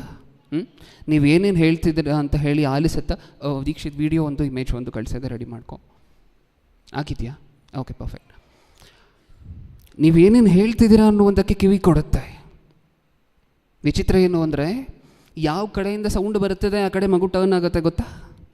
ಗರ್ಭದಲ್ಲಿ ಮಕ್ಕಳಿಗೆ ಯಾವ ಕಡೆ ಸೌಂಡ್ ಕೇಳಿಸಿದ್ರೆ ಆ ಕಡೆ ಮಗು ಟರ್ನ್ ಆಗುತ್ತೆ. ಸ್ವಲ್ಪ ತಿಂಗಳುಗಳಾಗಿದ್ದ, ಸ್ವಲ್ಪ ವಾರಗಳಾಗಿದ್ದ ತಕ್ಷಣ, ಗೊತ್ತಾ? ಅದಕ್ಕೆ ಹಿಯರಿಂಗ್ ಎಬಿಲಿಟಿ ಡೆವಲಪ್ ಆಗುತ್ತೆ. ಡಾಕ್ಟ್ರುಗಳು ಏನು ಹೇಳ್ತಿದ್ದಾರೆ ಗೊತ್ತಾ? ರೀಸೆಂಟಾಗಿ ನಿಮ್ಮ ಮಕ್ಕಳ ಜೊತೆ ನೀವು ಗಂಟೆಗಟ್ಟಲೆ ಕೂತ್ಕೊಂಡು ಮಾತಾಡ್ಬೋದು. ತಾಯಿಯ ಗರ್ಭದಲ್ಲಿ ಮಗು ಇರಬೇಕಾದ್ರೆ ತಾಯಿಗೆ ಡಾಕ್ಟ್ರುಗಳು ಹೇಳ್ತಿರುವಂತಹದ್ದು, ತಂದೆಗೆ ಡಾಕ್ಟ್ರುಗಳು ಹೇಳ್ತಿರುವಂತಹದ್ದು, ಅಮ್ಮನ ಗರ್ಭದಲ್ಲಿ ಮಗು ಇದೆಯಲ್ವಾ, ಆ ಮಕ್ಕಳ ಹತ್ರ ನೀವು ಗಂಟೆಗಳ ಗಟ್ಟಲೆ ಕೂತ್ಕೊಂಡು ಪ್ರತಿದಿನ ಟೈಮ್ ಸ್ಪೆಂಡ್ ಮಾಡಿ. ಒಳ್ಳೆ ಎನ್ವಿರಾನ್ಮೆಂಟ್ ಅಲ್ಲಿಂದನೇ ಕ್ರಿಯೇಟ್ ಆಗಲಿಕ್ಕೆ ಸ್ಟಾರ್ಟ್ ಆಗಬೇಕು. ನೀವೇನಾದರೂ ಹೇಳಿದ್ರೆ ಅದನ್ನು ಕೇಳಿಸ್ಕೊಳ್ಳುತ್ತೆ, ನೀವೇನಾದರೂ ಸೌಂಡ್ ಮಾಡಿದ್ರೆ ಅದನ್ನು ಆಲಿಸುತ್ತೆ. ಸೈಂಟಿಸ್ಟ್ಗಳು ಎಲ್ಲರೂ ರೀಸೆಂಟಾಗಿ ಸಾಕಷ್ಟು ಡಿಸ್ಕವರೀಸ್ ನಡೀತು ಒಂದು ಕಳೆದ 170 ವರ್ಷಗಳಿಂದ. ಈಗ ಯಾವಾಗಿಂದ ಈ ಸ್ಕ್ಯಾನಿಂಗು ಅದು ಇದು ಎಲ್ಲ ಬಂತು, ಒಳಗಡೆ ಇರುವಂಥ ಮೂಮೆಂಟ್ಸನ್ನೆಲ್ಲ ಟ್ರ್ಯಾಕ್ ಮಾಡುವಂಥ ಎಕ್ವಿಪ್ಮೆಂಟ್ಸ್, ಅಲ್ಟ್ರಾಸೌಂಡ್ನಿಂದ ವರ್ಕ್ ಆಗುವಂಥ ಎಕ್ವಿಪ್ಮೆಂಟ್ಸ್ ಎಲ್ಲ ಬಂತು. ಆವಾಗಲಿಂದ ವಿಜ್ಞಾನಿಗಳು ಕ್ಲಿಯರಾಗಿ ಪ್ರೂವ್ ಮಾಡಿ ಹೇಳಿಬಿಟ್ರು. ಏನಂತ? ನೀವೇನೇನು ಮಾಡ್ತಿರೋ ಅದನ್ನೆಲ್ಲ ಮಗು ಕೇಳಿಸ್ಕೊಳ್ಳುತ್ತೆ. ನೀವು ಮಾತಾಡುವಂತಹ ಪ್ರತಿಯೊಂದು ಮಾತನ್ನು, ನೀವು ಯಾವ ಟೋನಲ್ಲಿ ಮಾತಾಡ್ತೀರಾ, ಮಗು ಗರ್ಭದಲ್ಲಿರಬೇಕಾದ್ರೆ ನೀವು ಯಾವ ಟೋನಲ್ಲಿ ಮಾತಾಡ್ತೀರಾ? ಸಾಫ್ಟಾಗಿ ಸಪ್ಪಲಾಗಿ ಮಾತಾಡ್ತಿದ್ದೀರಾ ಅಥವಾ ಎಲ್ಲದಕ್ಕೂ ಕಿರ್ಚಾಡ್ತಿದ್ದೀವ? ಅದನ್ನು ಮಗು ಗ್ರಾಸ್ ಮಾಡ್ಕೊಳ್ಳುತ್ತೆ, ಅಬ್ಸರ್ವ್ ಮಾಡುತ್ತೆ, ಗೊತ್ತಾ? ಸಿಕ್ಕಾಪಟ್ಟೆ ಜೋರಾಗಿರುವಂತಹ ಸೌಂಡಲ್ಲೇ ಯಾವಾಗಲೂ ಇದ್ದೀರಾ, ಯಾವಾಗಲೂ ಕಿರ್ಚಾಟನೆ, ಕೂಗಾಟನೆ, ಮ್ಯೂಸಿಕ್ಗಳೇ, ಲೌಡ್ ಡಾನ್ಸ್ಗಳೇ, ಲೌಡ್ ಸಾಂಗ್ಗಳೇ ಅಂತ ಅಂದ್ಕೊಳ್ಳಿ. ಆ ಮಗು ಹೆದರುತ್ತೆ, ಗೊತ್ತಾ? ಗರ್ಭದಲ್ಲಿತ್ತು ಹೆದರಿಕೆ ಅನ್ನುವಂತಹದ್ದು ಮಗುಗೆ ಅಲ್ಲಿಂದ ಶುರು ಆಗ್ತಿದೆ. ಸ್ವಲ್ಪ ವಾರಗಳಾದ ಮೇಲೆ ಅದಕ್ಕೆ ಅಕಸ್ಟಮ್ ಆಗ್ಲಿಕ್ಕೆ ಶುರು ಆಗುತ್ತೆ ಆ ಮಗು, ಅದಕ್ಕೆ ರೂಢಿ ಆಗಲಿಕ್ಕೆ ಶುರು ಆಗುತ್ತೆ ಮಗು ಆ ಲೌಡ್ ವಾಯ್ಸಸ್ಗಳಿಗೆ. ಅದಕ್ಕೆ ಅವನು ಹೊರಗಡೆ ಬಂದ ತಕ್ಷಣ ನಿಧಾನವಾಗಿ ಮಾತಾಡುವಂಥ ಅಭ್ಯಾಸನೇ ಇರೋದಿಲ್ಲ, ಅಂತ ಕಿರಿಸ್ತಿರ್ತಾನೆ. ಹೌದಾ? ಎಲ್ಲಿಂದ ಪ್ರಾಕ್ಟೀಸ್ ಆಗ್ತಿದೆ ಗೊತ್ತಾ ಮಕ್ಕಳಿಗೆ? ಗರ್ಭದಿಂದ. ನೋಡೋಣ ಡಾಕ್ಟ್ರ್ ಏನು ಹೇಳಿದ್ದಾರೆ ಅಂದ್ಸರಿ ಒಂದು ಸರಿ ನೋಡೋಣ. ಆ ವಿಡಿಯೋನ ಪ್ಲೇ ಮಾಡು. ಹಿಂದಿ ಬರುತ್ತೆ ಅಂದರೆ ಅದನ್ನು ಜಸ್ಟ್ ನೋಡಿ ಹಾಗೆ ಅರ್ಥ ಮಾಡ್ಕೊಳ್ಳಿಕ್ಕೆ ಪ್ರಯತ್ನ ಪಡಿ.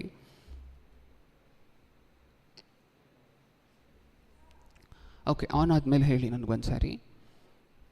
ಸತ್ಯವೇದದಲ್ಲಿರುವಂಥ ಒಂದು ವಚನವನ್ನು ತೆಗೆದಿಟ್ಕೊಳ್ಳೋಣ. ಇದಕ್ಕೆ ಸಂಬಂಧಪಟ್ಟಿರುವಂತಹ ವಚನ ಎಲ್ಲಿದೆ ನೀವೇ ಹೇಳಿ. ಗರ್ಭದಲ್ಲಿ ಮಕ್ಕಳು ಆಲಿಸತ್ವೆ, ತಿಳ್ಕೊಳ್ಳುತ್ತವೆ. ಎಲ್ಲಿದೆ ಈ ವಚನ? ಲೂಕನು ಬರೆದ ಸುವಾರ್ತೆ 1ನೇ ಅಧ್ಯಾಯ 39ನೇ ವಚನ. ರೆಡಿ ಆಯ್ತಾ ಅಣ್ಣ? ಆ ಕಾಲದಲ್ಲಿ ಮರಿಯಳು ಎದ್ದು ಅವಸರದಿಂದ ಮಲೆನಾಡಿಗೆ ಹೊರಟು ಯಹೂದದಲ್ಲಿರುವ ಒಂದೂರಿಗೆ ಹೋಗಿ ಜಕರಿಯನ ಮನೆಯನ್ನು ಸೇರಿ ಎಲಿಜಬೇತಳಿಗೆ ವಂದಿಸಿದಳು. ಬ್ಯಾಕ್ಗ್ರೌಂಡ್ ಪ್ರಿಯರ್ ಏನು ನಡೀತಿದೆ ಈ ವಚನದಲ್ಲಿ ಇಷ್ಟಕ್ಕೂ? ಮರಿಯಳು ಯಾರು? ಯೇಸು ಕ್ರಿಸ್ತರಿಗೆ ಶರೀರಕ್ಕೆ ಸಂಬಂಧಪಟ್ಟಂತೆ ತಾಯಿ, ಹೌದಾ? ಎಲಿಜಬೇತಳು ಯಾರು? ಯೋಹಾನನ ತಾಯಿ, ಹೌದಲ್ವ? ಈಗ ಯಾರಿಗೆ ವಿಶ್ ಮಾಡ್ತಿರುವಂತಹದ್ದು? ಇಲ್ಲಿ ನೀವು ಈ ವಚನವನ್ನು ಓದಿದಾಗ ರಿಲೇಷನ್ಸ್ ಆಗಬೇಕು ಇಷ್ಟಕ್ಕೂ. ಎಲಿಜಬೇತಳು ಮರಿಯಳು ಯಾರಿಗೆ ವಿಶ್ ಮಾಡ್ತಿರುವಂತಹದ್ದು? ಯೋಹಾನನ ಯೇಸು ಕ್ರಿಸ್ತರಿಗೆ ವಿಶ್ ಮಾಡಿದ್ರ ವಚನದಲ್ಲಿ? ಯಾರಿಗೆ? ಅವರಿಬ್ಬರ ತಾಯಂದಿರು ಸಹ ಒಬ್ಬರಿಗೊಬ್ಬರು ವಂದನೆಗಳನ್ನು ಹೇಳುವಂತಹ ಸಂದರ್ಭವನ್ನು ನಾವು ಅಲ್ಲಿ ನೋಡ್ತೀವಿ, ಹೌದಾ? 39ರಿಂದ ಇನ್ನೊಂದ್ಸರಿ ಓದೋಣ. ಆ ಕಾಲದಲ್ಲಿ ಮರಿಯಳು ಎದ್ದು ಅವಸರದಿಂದ ಮಲೆನಾಡಿಗೆ ಹೊರಟು ಯಹೂದದಲ್ಲಿರುವ ಒಂದು ಊರಿಗೆ ಹೋಗಿ ಜಕರಿಯನ ಮನೆಯನ್ನು ಸೇರಿ ಎಲಿಜಬೇತಳಿಗೆ ವಂದಿಸಿದಳು.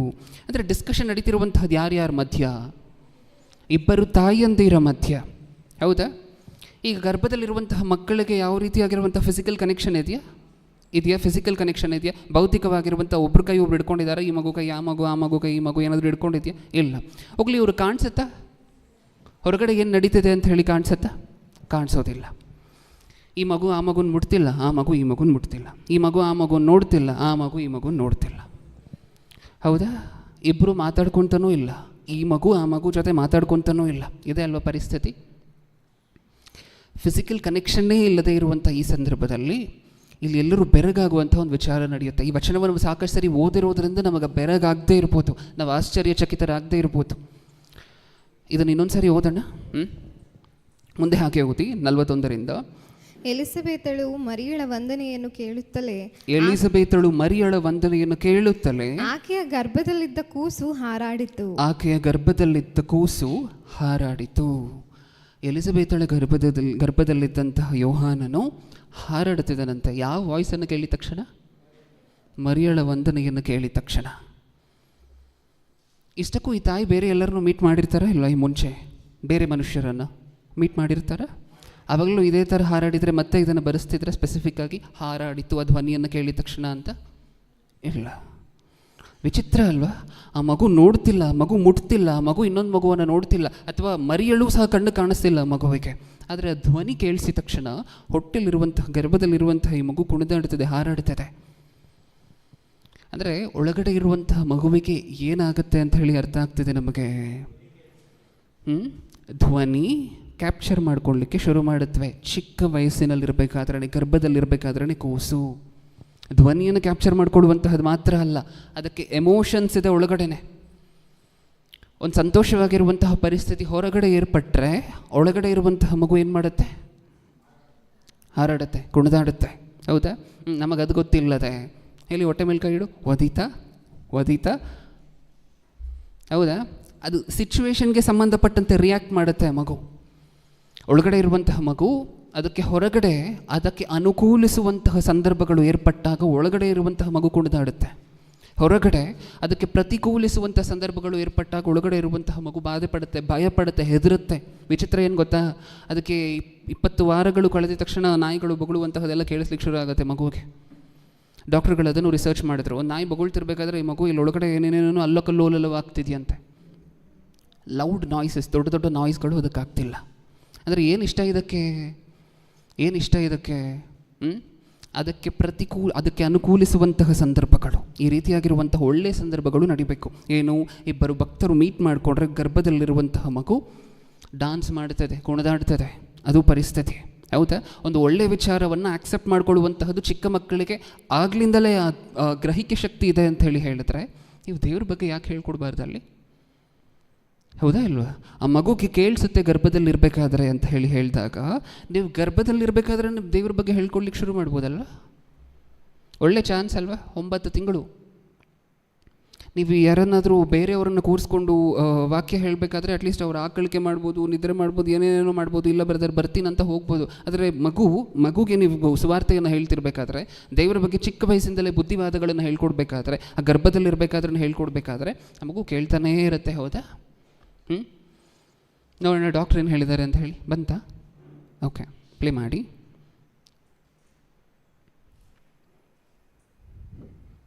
Jani, infertility and high risk pregnancy expert. गर्भावस्था में कब मेरा बच्चा सुन सकता है, क्या वाकई में वो सुन सकता है, और अगर सुन सकता है तो कैसे मैं अपने बच्चे के साथ अपनी बॉन्डिंग बढ़ाऊं, आज इसी के बारे में हम बात करेंगे। प्रेगनेंसी के दौरान 18 हफ्ते जैसे निकल जाते हैं उसके बाद बच्चे के अंदर सुनने की ताकत डेवलप होनी स्टार्ट हो जाती है, और शुरुआत होती है इस ताकत की बच्चे के महसूस करने से माँ की धड़कनों को। तो 18 हफ्ते के बाद जैसे ही माँ का दिल धड़कता है, उसकी जो आवाज़ निकलती है बच्चा उसको महसूस करने लग जाता है, और सबसे पहले यही वो आवाज़ होती है जिसे बच्चा महसूस करता है। इसलिए अक्सर पैदा होने के बाद आपने देखा होगा कि अगर बच्चा रो रहा होता है या अनकंफर्टेबल होता है तो जैसे ही माँ बच्चे को अपने सीने से लगाती है, दिल के नज़दीक रखती है, तो बच्चा अपने आप को सिक्योर समझता है, क्योंकि माँ के दिल की आवाज़ सबसे पहली आवाज़ होती है जो बच्चे को सुनाई देती है और उसे सिक्योरिटी देती है। और यही जो सिक्योर्ड सेंस की जो फीलिंग है ये पैदा होने के बाद भी बनी रहती है, और इसी वजह से जैसे ही माँ बच्चे को अपने सीने से लगाती है बच्चे का रोना रुक जाता है। 18 हफ्ते पे ये बच्चे की सुनने की शुरुआत होती है, और लगभग 24 हफ्ते के बाद बच्चा दिल की धड़कनों के अलावा और भी आवाज़ें सुनने की ताकत डेवलप करनी स्टार्ट कर देता है। और जैसे प्रेगनेंसी लगभग 27-28 हफ्ते की हो जाती है तो बच्चा बाहरी आवाज़ें भी सुनना स्टार्ट कर देता है।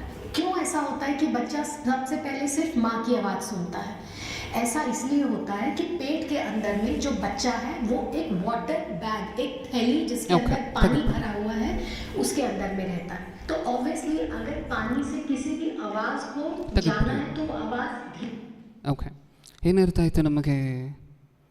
ಹಾಂ, ಅದು ಯಾರೋ ಏನು ಗೊತ್ತಿಲ್ಲದೆ ಇರುವಂಥವ್ರು ಮಾತಾಡ್ತಿರುವಂಥವ್ರಲ್ಲ, ಎಕ್ಸ್ಪರ್ಟ್ ಗೈನಕಾಲಜಿಸ್ಟ್, ಒಂದು ಎಕ್ಸ್ಪರ್ಟ್ ಡಾಕ್ಟ್ರು ಮಾತಾಡ್ತಿರುವಂಥ ಮಾತುಗಳು ಏನಂತ ಹೇಳಿದ್ರು?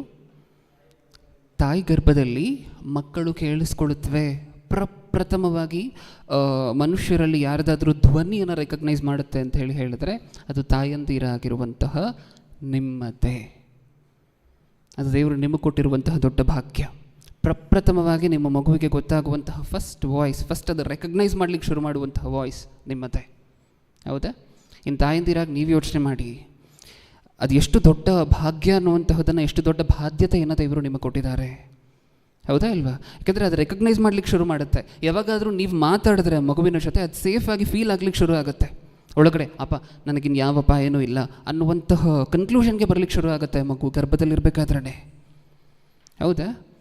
ಮ್ಯಾಜಿಕ್ ಅಲ್ವಾ? ನಿಜವಾಗ್ಲೂ ಇದನ್ನು ನೋಡ್ತಿರ್ಬೇಕಾದ್ರೆ ಅದು ಹೊಟ್ಟೆ ಒಳಗಿರುವಂತಹದ್ದೇನು, ಹೊಟ್ಟೆ ಒಳಗಿರುವಂತಹ ಮಗುವಿಗೆ ನಿಮ್ಮ ಧ್ವನಿ ಕೇಳಿಸುವಂತಹದ್ದೇನು, ನಿಮ್ಮ ಧ್ವನಿಯನ್ನು ಕೇಳಿಸಿ ಅದು ಮೂವ್ಮೆಂಟ್ ಮಾಡುವಂತಹದ್ದೇನು, ಕುಣಿದಾಡುವಂತಹದ್ದೇನು, ನೀವು ಆ ವಯಸ್ಸಿನಲ್ಲೇ ದೇವರ ಬಗ್ಗೆ ಹೇಳ್ಕೊಡ್ಲಿಕ್ಕೆ ಶುರು ಮಾಡಿದ್ರಿ ಅಂತ ಅಂದ್ಕೊಳ್ಳಿ. ನೀವು ಗರ್ಭದಲ್ಲಿರುವಂತಹ ಮಗುವಿನ ಜೊತೆ ನೀವು ಮಾತಾಡ್ಬೋದು. ಅದನ್ನೇ ಡಾಕ್ಟರ್ ಹೇಳಿತ್ತು, ಬ್ರದರ್ ಇದು ಏನು ಬ್ರದರ್, ಗರ್ಭದಲ್ಲಿರುವಂತಹ ಮಗು ಜೊತೆ ಮಾತಾಡುವಂತಹದ್ದು ಒಂಥರ ಹುಚ್ಚರ ಸಂತೆ ಥರ ಇದೆ ಅಂತ ನಿಮಗೆ ಅನ್ನಿಸ್ಬೋದು. ಅದಕ್ಕೆ ಡಾಕ್ಟ್ರ್ ಮಾತಾಡಿರುವಂತಹದನ್ನೇ ಹಾಕಿ ತೋರಿಸಿದ್ದು. ಡಾಕ್ಟ್ರ್ ಹೇಳ್ತಿದ್ದಾರೆ ಏನು, ಗರ್ಭದಲ್ಲಿರಬೇಕಾದ್ರೇ ಮಗು ಜೊತೆ ನೀವು ಮಾತಾಡುವಂತಹ ಮಾತುಗಳನ್ನು ಗರ್ಭದಲ್ಲಿ ಮಗು ಕೇಳಿಸ್ಕೊಳ್ಳುತ್ತೆ. ರೀಸೆಂಟಾಗಿ ಗೊತ್ತಾಗಿತ್ತು, ಈ ಎಕ್ವಿಪ್ಮೆಂಟ್ಸ್ ಎಲ್ಲ ಬಂದ ನಂತರ, ನಾನು ಆಗಲೇ ಹೇಳಿದ್ನಲ್ವ, ಸ್ಕ್ಯಾನಿಂಗು, ಈ ಎಕ್ವಿಪ್ಮೆಂಟ್ಸ್ ಎಲ್ಲ ಬಂದ ನಂತರ ಈಗ ಗೊತ್ತಾಗಿದ್ದು ಡಾಕ್ಟ್ರುಗಳಿಗೆ. ಯಾವಾಗ ಹೇಳಿದೆ ಸತ್ಯವೇದ ಈ ಮಾತನ್ನು? 2000 ವರ್ಷಗಳ ಹಿಂದೆ. ಇವಾಗ ಹೇಳಿ, ತಾಯಂದಿರಾಗಿ 100ಗೆ 100 ತೊಗೋಬೇಕಾದ್ರೆ ಪ್ರಪ್ರಥಮವಾಗಿ ನಿಮ್ಮ ಸ್ಕೋರ್ ಎಲ್ಲಿಂದ ಶುರು ಆಗಬೇಕು?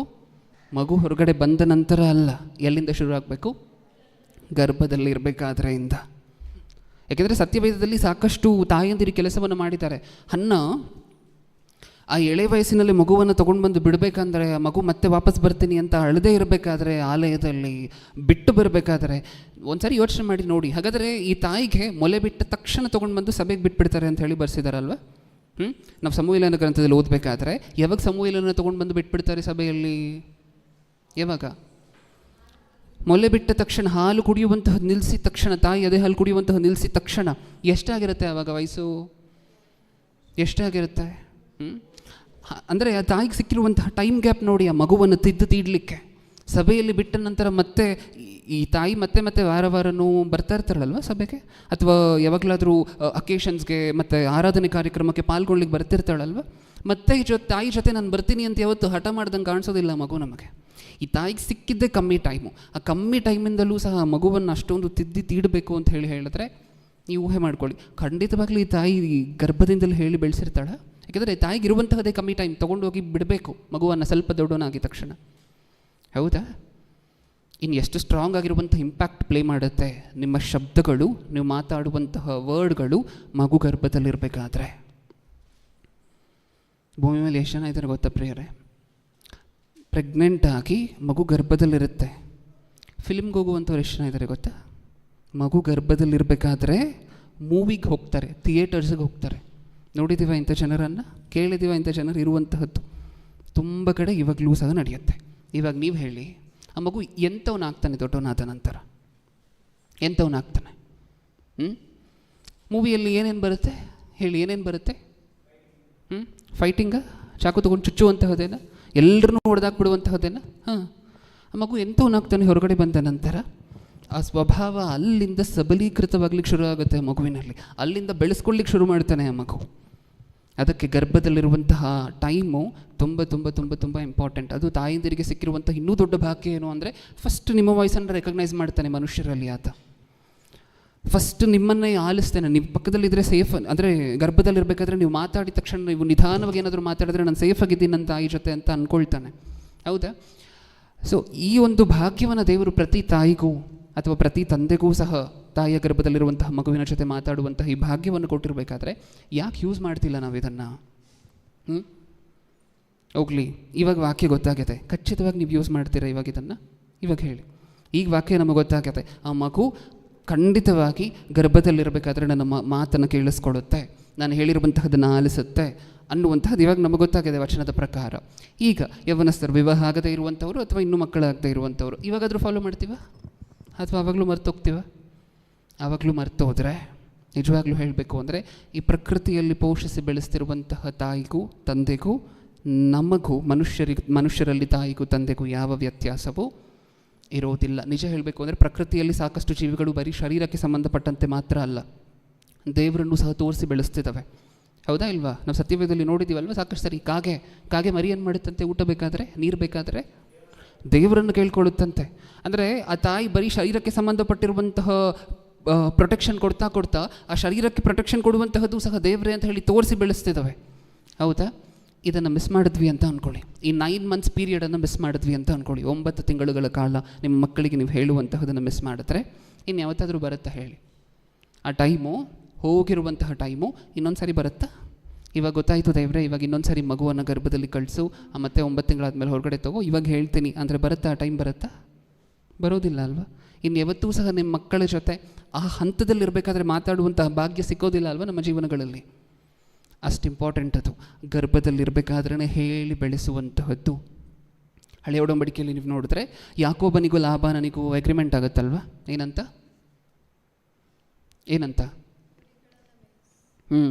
ಮಚ್ಚೆ ಇರುವಂಥ ಕುರಿಗಳೆಲ್ಲ ನಂದು, ಉಳಿದಿರುವಂಥ ಕುರಿಗಳೆಲ್ಲ ನಿಂದು.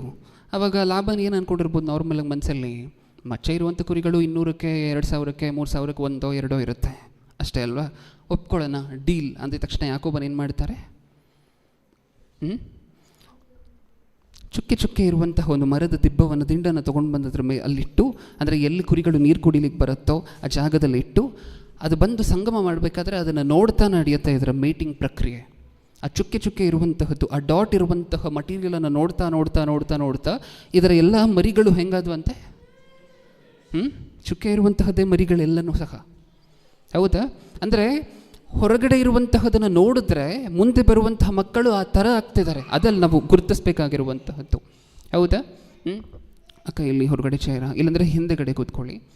ಓಕೆ, ಈಗ ನಾವಲ್ಲಿ ಗುರುತಿಸ್ಬೇಕಾಗಿರುವಂತಹ ವಿಚಾರ ಏನು ಅಂತ ಹೇಳಿದ್ರೆ, ಏನನ್ನು ನೋಡುತ್ತವೋ ನಾವು ಅಷ್ಟೇ ಮನುಷ್ಯರಾಗಿ, ನೀವೇನನ್ನು ಹೊರಗಡೆ ನೋಡುತ್ತಿದ್ದೀರೋ ಅದರ ಇನ್ಫ್ಲೂಯೆನ್ಸ್ ಯಾವುದ್ರ ಮೇಲಿರುತ್ತೆ? ನಮಗೆ ಮುಂದೆ ಆಗುವಂತಹ ಮಕ್ಕಳಿನ ಮೇಲಿರುತ್ತೆ. ನಿಜಾನ? ಆ ರೀತಿ ಆಗ್ತಾರೆ ಮಕ್ಕಳು. ಅದೇ ಅಲ್ವ ನಾವು ನೋಡ್ಕೊಳ್ಳುವಂತಹದ್ದು. ಈಗ ನೀವು ನೋಡ್ತಾ ಯಾವುದಾದ್ರೂ ತುಂಬ ವಾಯ್ಲೆಂಟ್ ಆಗಿರುವಂತಹ ವಿಚಾರಗಳೇ ನಿಮ್ಮ ಕಣ್ಮುಂದೆ ನಡೀತಿದೆ ಅಂತ ಅಂದ್ಕೊಳ್ಳಿ. ಇವಾಗಲೂ ಸಹ ಎಷ್ಟು ಜನ ಇದ್ದಾರೆ ಗೊತ್ತಾ ಪ್ರಪಂಚದಲ್ಲಿ? ಮಗು ಗರ್ಭದಲ್ಲಿರುತ್ತೆ, ಕಿತ್ತಾಟ ನಡೀತಾನೆ ಇರುತ್ತೆ ಮನೆಯಲ್ಲಿ. ಹೌದಾ ಇಲ್ವಾ? ಮಗು ಗರ್ಭದಲ್ಲಿರುತ್ತೆ, ಮನೆಯಲ್ಲಿ ಏನು ನಡೀತಿರುತ್ತೆ? ಕಿತ್ತಾಟ, ಜಗಳ, ಕೆಟ್ಟ ಮಾತಿಂದ ಬೈಯುವಂತಹದ್ದು, ಅಣ್ಣ ತಮ್ಮನನ್ನು ಬೈಯುವಂತಹದ್ದು, ಗಂಡ ಹೆಂಡತಿಯನ್ನು ಬೈಯುವಂತಹದ್ದು, ಹೆಂಡತಿ ಗಂಡನನ್ನು ಬೈಯುವಂತಹದ್ದು, ಕೆಟ್ಟ ಮಾತು ಅತ್ಯಂತ ಹೆಚ್ಚಾಗಿ ಬೆಚ್ಚಿ ಬೀಳ್ತಿರುವಂತಹದ್ದು. ಅಂದರೆ ಆ ಸಂದರ್ಭದಲ್ಲಿ ನಿಮ್ಮ ಗರ್ಭದಲ್ಲಿರುವಂತಹ ಮಗು, ಆ ಮಗುಗೆ ಆವಾಗಲಿಂದ ರೂಢಿ ಆಗ್ಲಿಕ್ಕೆ ಶುರು ಆಗತ್ತೆ. ಹೌದಾ? ಸೊ ಈ ದೇವರು ಕೊಟ್ಟಿರುವಂತಹ ಜೆಸ್ಟೇಷನ್ ಪೀರಿಯಡ್ ಏನದೆಯಲ್ವಾ 9 months. ದೇವರು ಒಂದೇ ತಿಂಗಳು ಇಟ್ಬಿಟ್ಟಿದ್ರೆ ನಾವು ನಿಜವಾಗ್ಲೂ ಬಾಧೆ ಪಡಬೇಕಿತ್ತು. ಮಗು ತಾಯಿ ಗರ್ಭದಲ್ಲಿ ಒಂದೇ ತಿಂಗಳಿರುತ್ತೆ ಅಂತಿದ್ರೆ ನಿಮಗೆ ಆ ಚಾನ್ಸು ಸಿಗ್ತಿರಲಿಲ್ಲ ಹೇಳಲಿಕ್ಕೆ. ನೆಕ್ಸ್ಟ್ ಆಮೇಲೆ ಆ ಪ್ರೀತಿನೂ ಇರ್ತಿರಲಿಲ್ಲ ಮಗುವಿನ ಮೇಲೆ. ಹೌದಾ? ಒಂದು ಲೆಂತಿಯಾಗಿರುವಂತಹ ಲಾಂಗ್ ಜೆಸ್ಟೇಷನ್ ಪೀರಿಯಡನ್ನು ಕೊಟ್ಟಿದ್ದಾರೆ. ಅಂದರೆ ಮಗು ಗರ್ಭದಲ್ಲಿರುವಂಥ ಒಂದು ಸಂದರ್ಭವನ್ನು, ಅವಕಾಶವನ್ನು ಮನುಷ್ಯರಿಗೆ ದೇವರು ಕೊಟ್ಟಿದ್ದಾರೆ. ಅದನ್ನು ಉಪಯೋಗ ಮಾಡ್ಕೊಳ್ಳಿ. ನೀವು ಒಳ್ಳೆ ತಾಯಿ ಅಂತ ಹೇಳಿ ಸರ್ಟಿಫೈ ಆಗಬೇಕಂದ್ರೆ ದೇವರ ಕಡೆಯಿಂದ ಅಲ್ಲಿಂದ ಶುರು ಆಗಬೇಕು. 100ಗೆ 100 ಕೊಡ್ತೀನಿ, 100ಗೆ 100 ಕೊಡು, ಮಗು ಹುಟ್ಟಿದ ನಂತರ ಬೆಳೆಸ್ತೀನಿ ಅಂತ ಹೇಳಿದ್ರೆ ದೇವರು ಇನ್ನು ಕೊಟ್ಟಿರುವಂತಹ ಅತ್ಯಮೂಲ್ಯವಾಗಿರುವಂತಹ ಗಳಿಗೆಯನ್ನು ನಿನ್ನ ಜೀವನದಲ್ಲಿ ಈಗಾಗಲೇ ಮಿಸ್ ಮಾಡಿದ್ಯಾ ಅಂತಾರೆ. ಹೌದಾ? ಮುಂದೆ ಹೋಗೋಣ. ಇನ್ನು ತಾಯಿ ಗರ್ಭದಲ್ಲಿ ಬೆಳೆಸಿದ್ರಿ, ಓಕೆ, ತಾಯಿ ಗರ್ಭದಲ್ಲಿ 9 ತಿಂಗಳು ಬೆಳೆಸಿದ್ದಾಯಿತು. ಈಗ ಹೊರಗಡೆ ಬಂದ ನಂತರ ಏನೇನು ಬಾಧ್ಯತೆಗಳು? ಹೊರಗಡೆ ಬಂದ ನಂತರ ಏನೇನು ಬಾಧ್ಯತೆಗಳು? ತಾಯಿಯ ಬಾಧ್ಯತೆ ಹೇಳಿ, ಏನೇನು ಬಾಧ್ಯತೆಗಳು? ನಿಜ ಹೇಳಬೇಕು ಅಂದರೆ ನಿಮ್ಮ ಮನೆಗೆ ನಿಜವಾದ ಮ್ಯಾನೇಜರ್ಸ್ ಯಾರಾದರೂ ಇದ್ದಾರೆ ಅಂತ ಹೇಳಿದ್ರೆ ಹೆಡ್ ಅಲ್ಲ, ಮ್ಯಾನೇಜರ್ಸ್ ಯಾರಾದರೂ ಇದ್ದಾರೆ ಅಂತ ಹೇಳಿದ್ರೆ ಯಾರು? ತಾಯಿ ಅಂತೀರೇ. ಪ್ರತಿಯೊಂದನ್ನು ಮ್ಯಾನೇಜ್ ಮಾಡುವಂತಹದ್ದು ಅವರೇ ಅಲ್ವಾ? ಮ್ಯಾನೇಜ್ ಮಾಡುವಂತಹದ್ದು ಪ್ರತಿಯೊಂದು ವಿಚಾರವನ್ನು. ಏಕೆಂದರೆ ತಂದೆ ಕೆಲಸಕ್ಕೆ ಹೋಗ್ತಾರೆ, ಅರ್ಧ ಟೈಮ್ ಮನೇಲಿರೋದಿಲ್ಲ, ಹೊರಗಡೆ ಇರ್ತಾರೆ. ಪ್ರತಿ ಸಂದರ್ಭದಲ್ಲೂ ಸಹ ಮಕ್ಕಳ ಜೊತೆ ಇದ್ದು ಅವರ ಬೆಳವಣಿಗೆಯನ್ನು ನೋಡ್ತಾ, ಅವ್ರು ಏನು ಮಾಡ್ತಿದ್ದಾರೆ ಅಂತ ನೋಡ್ತಾ, ಯಾಕೆ ಮಾಡ್ತಿದ್ದಾರೆ ಅಂತ ನೋಡ್ತಾ, ಆ ಅವಕಾಶ ಯಾರಿಗೆ ಮಾತ್ರ ಇರುವಂತಹದ್ದು? ತಾಯಿಯಂದಿರಿಗೆ. ನಿಜವಾಗ್ಲೂ ಅವ್ರ ಮ್ಯಾನೇಜರ್ಸಾ? ಸತ್ಯವೇದ ಏನು ಹೇಳ್ತದೆ ಅವ್ರ ಬಗ್ಗೆ ನೋಡೋಣ ಒಂದು ಸಾರಿ. ಜ್ಞಾನೋಕ್ತಿಗಳು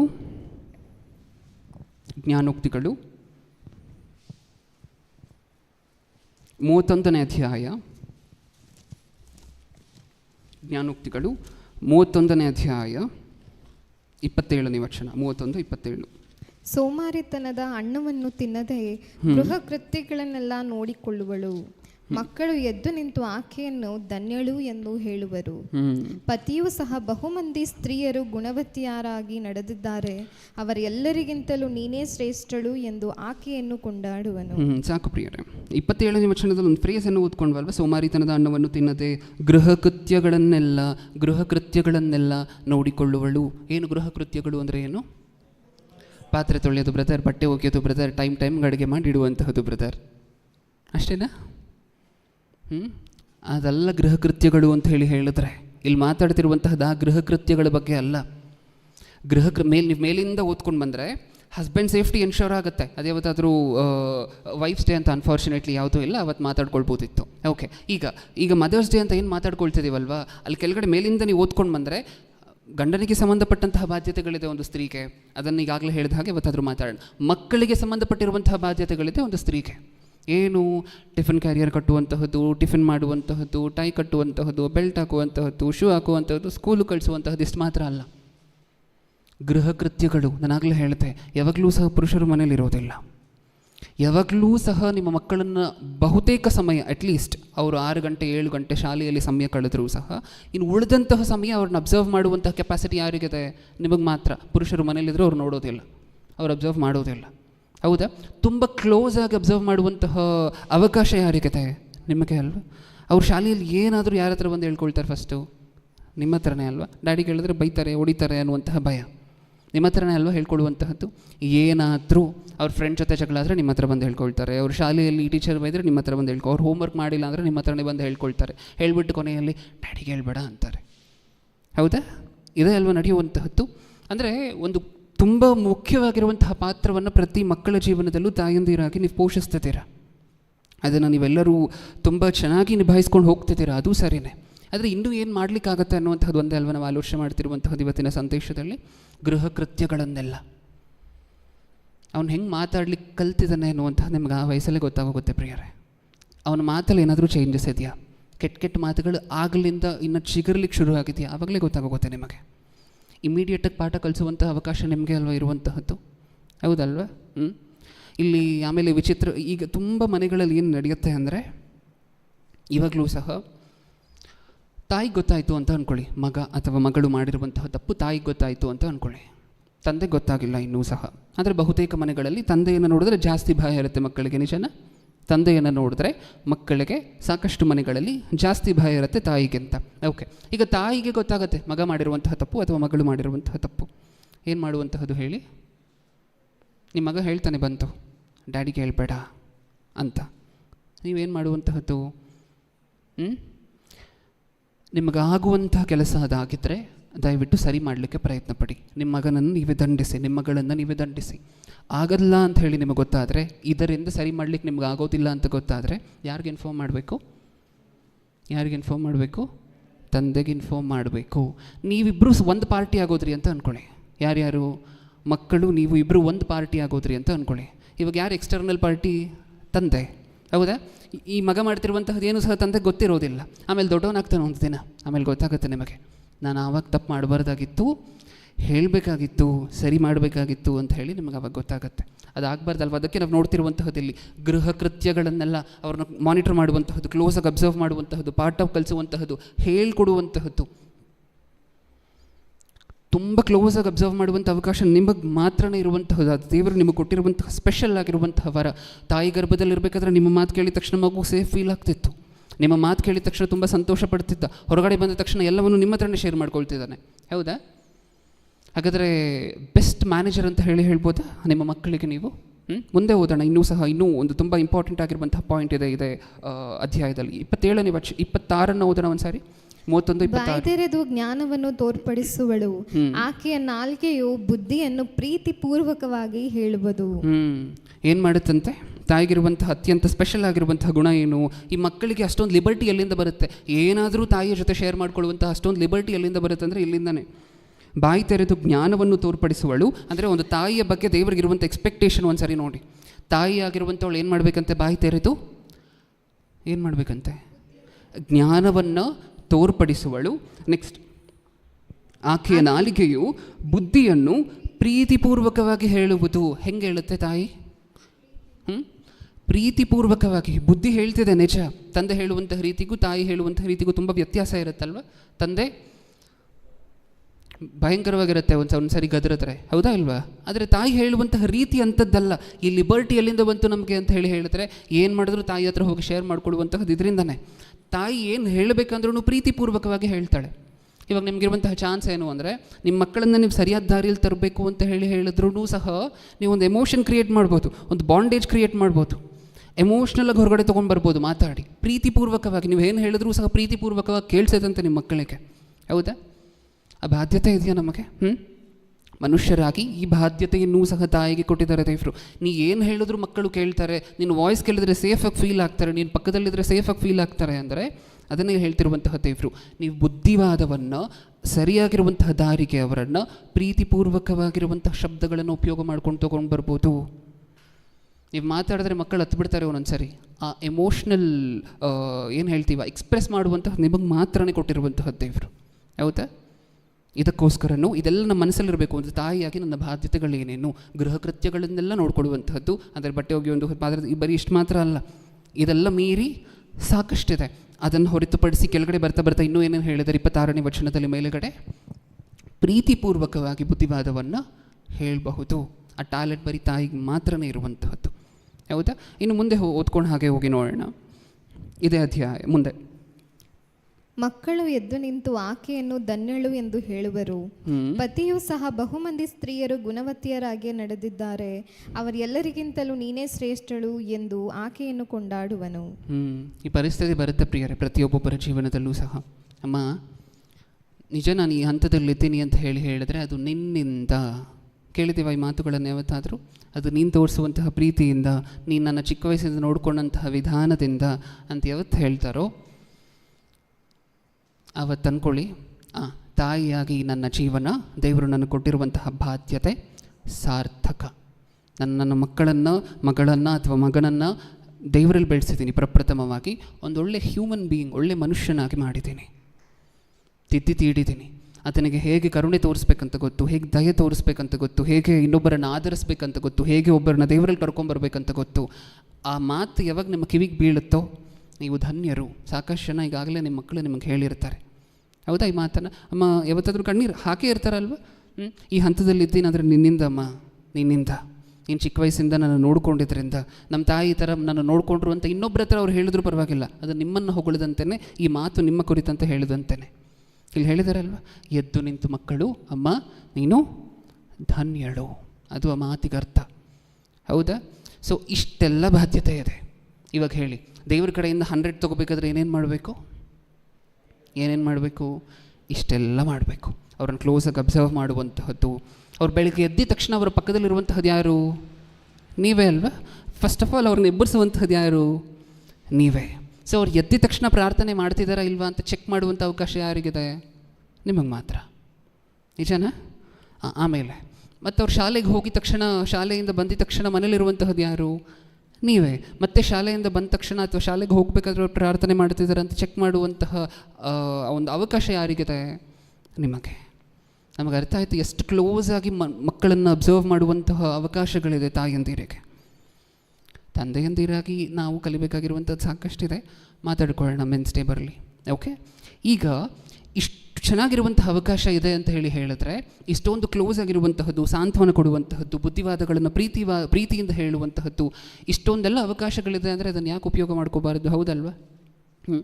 ನಮ್ಮ ಶರೀರಕ್ಕೆ ಸಂಬಂಧಪಟ್ಟಂತೆ ಏನೇನು ಮಾಡಿದ್ರೂ ಸಹ, ಹೆಂಗೆಲ್ಲ ನೋಡಿಕೊಂಡ್ರೂ ಸಹ, ನಾವೀಗಾಗಲೇ ಮಾತಾಡ್ಕೊಂಡ ಹಾಗೆ ನಾವು ಪ್ರಕೃತಿಯಲ್ಲಿ ಕಾಣಿಸುವಂತಹ ಕೆಲವು ಜೀವಿಗಳಷ್ಟು ನೋಡ್ಕೊಳ್ಲಿಕ್ಕೆ ಚಾನ್ಸ್ ಇಲ್ಲ. ಪ್ರಾಣನೇ ಕೊಟ್ಬಿಡುತ್ತೆ ಗೊತ್ತಾ? ಒಂದು ಜೀವಿ ಇದೆ, ಸಾಗರದಲ್ಲಿರುವಂತಹ ಜೀವಿ ಇದೆ. ಇಷ್ಟಕ್ಕೂ ಸಹ ನೆಕ್ಸ್ಟ್ ಟೈಮ್ ಅದರ ನೇಮನ್ನು ತೊಗೊಂಡು ಬರಲಿಕ್ಕೆ ಪ್ರಯತ್ನ ಪಡ್ತೀನಿ, ಅದರ ಫೋಟೋವನ್ನು. ಅದು ಮಕ್ಕಳನ್ನು ಹೊರಗಡೆ ಕಳಿಸಿದ ತಕ್ಷಣ ತನ್ನ ಗರ್ಭದಿಂದ ಪ್ರಾಣ ಬಿಟ್ಬಿಡುತ್ತೆ. ಫಸ್ಟ್ ಆಹಾರ ಏನು ತಿನ್ನುತ್ತೆ ಮಕ್ಕಳು ಅಂತ ಹೇಳಿದ್ರೆ ತಾಯಿಯನ್ನೇ. ಗೊತ್ತಾ ನಿಮಗೆ? ಆಕ್ಟೋಪಸ್. ಓಕೆ, ಆಕ್ಟೋಪಸ್ ಅನಿಸುತ್ತೆ. ಮಕ್ಕಳನ್ನು ಗರ್ಭದಿಂದ ಹೊರಗಡೆ ಕಳಿಸಿದ ತಕ್ಷಣ, ಆ ಮಕ್ಕಳು ಹೊರಗಡೆ ಬಂದಿದ ತಕ್ಷಣ ಫಸ್ಟ್ ಆ ಮಕ್ಕಳು ಫೀಡ್ ಮಾಡುವಂತಹದ್ದು ಯಾವುದ್ರ ಮೇಲೆ? ತಾಯಿಯ ಮೇಲೆ. ಇದು ಮನುಷ್ಯರಲ್ಲಿ ನೀವು ನೋಡೋದಿಲ್ಲ. ಅದಕ್ಕೆ ಹೇಳಿತ್ತು, ಶರೀರಕ್ಕೆ ಸಂಬಂಧಪಟ್ಟಂತೆ ಭೂಮಿಯ ಮೇಲೆ ಸಾಕಷ್ಟು ಜೀವಿಗಳು ತಮ್ಮ ಮಕ್ಕಳನ್ನು ಬೆಳೆಸ್ತಿದ್ದಾವೆ. ಆತ್ಮಕ್ಕೆ ಸಂಬಂಧಪಟ್ಟಂತೆ ಏನು ಡಿಫ್ರೆಂಟಾಗಿ ಮಾಡ್ತಿದ್ದೀವಿ. ಎಲ್ಲ ಜೀವಿಗಳಿಗಿಂತ ಶ್ರೇಷ್ಠವಾಗಿರುವಂತಹ ನಾವು ಏನು ಎಕ್ಸ್ಟ್ರಾ ಮಾಡ್ತಿದ್ದೀವಿ ಅವುಗಳಿಗಿಂತ ಅನ್ನುವಂತಹದ್ದೇ ಪ್ರಶ್ನೆ ಇಲ್ಲಿ. ಹೌದಾ? ಇನ್ನೊಂದಷ್ಟು ವಚನಗಳನ್ನು ನೋಡ್ಕೊಂಡು ಮುಗಿಸ್ಕೊಡೋಣ. ಜ್ಞಾನೋಕ್ತಿಗಳು 22ನೇ ಅಧ್ಯಾಯ 6ನೇ ವಚನ. 22:6. ನಡೆಯಬೇಕಾದ ಮಾರ್ಗಕ್ಕೆ ತಕ್ಕಂತೆ ಹುಡುಗನನ್ನು ಶಿಕ್ಷಿಸು, ಮುಪ್ಪಿನಲ್ಲಿಯೂ ಓರೆ ಆಗನು. ನಡೆಯಬೇಕಾದ ಮಾರ್ಗಕ್ಕೆ ತಕ್ಕಂತೆ ಹುಡುಗನನ್ನು ಶಿಕ್ಷಿಸು, ಟ್ರೈನ್ ಮಾಡು. ಅಂದರೆ ನೀವು ಯಾವ ಥರ ನಿಮ್ಮ ಮಕ್ಕಳನ್ನು ಟ್ರೈನ್ ಮಾಡ್ತೀರೋ ಆ ಥರ ಆಗ್ತಾರಂತೆ ನಿಮ್ಮ ಮಕ್ಕಳು. ಅದು ಆ ಮಾತಿನ ಅರ್ಥ. ನಡೆಯಬೇಕಾದ ಮಾರ್ಗ. ನಿಮ್ಮ ಮಕ್ಕಳು ಕ್ರಿಕೆಟ್ ಪ್ಲೇಯರ್ ಆಗಬೇಕು ಅಂತ ಅನ್ನಿಸ್ತು ಅಂತ ಅಂದ್ಕೊಳ್ಳಿ, ಅದೇ ಕರೆಕ್ಟಾಗಿರುವಂತಹ ಮಾರ್ಗ ಅಂತ ನಿಮಗೆ ಅನ್ನಿಸ್ತು ಅಂತ ಅಂದ್ಕೊಳ್ಳಿ. ನೀವೇನು ಮಾಡ್ತೀರಾ? ಆ ಥರ ಟ್ರೈನ್ ಮಾಡಿದ್ರೆ ನಿಮ್ಮ ಮಗ ಆ ಥರ ಆಗ್ತಾನೆ. ನಿಮ್ಮ ಮಕ್ಕಳಿಗಿರುವಂತಹ ಶಕ್ತಿ ನಿಮಗೆ ನಾರ್ಮಲಾಗಿ ನಮಗೆ ಮನುಷ್ಯರಾಗಿ ಅರ್ಥ ಆಗೋದಿಲ್ಲ. ಹೌದಾ? ನಿಮ್ಮ ಮಕ್ಕಳನ್ನು ನೀವು ಹೆಂಗೆಲ್ಲ ಬೆಳೆಸ್ತೀರೋ ಹಂಗೆಲ್ಲ ಆಗ್ತಾನೆ. ಅವ್ನು ಕ್ರಿಕೆಟ್ ಪ್ಲೇಯರ್ ಆಗಬೇಕು ಅಂತ ಅಂದ್ಕೊಂಡ್ರೆ ಕ್ರಿಕೆಟ್ ಪ್ಲೇಯರ್ ಆಗ್ತಾನೆ.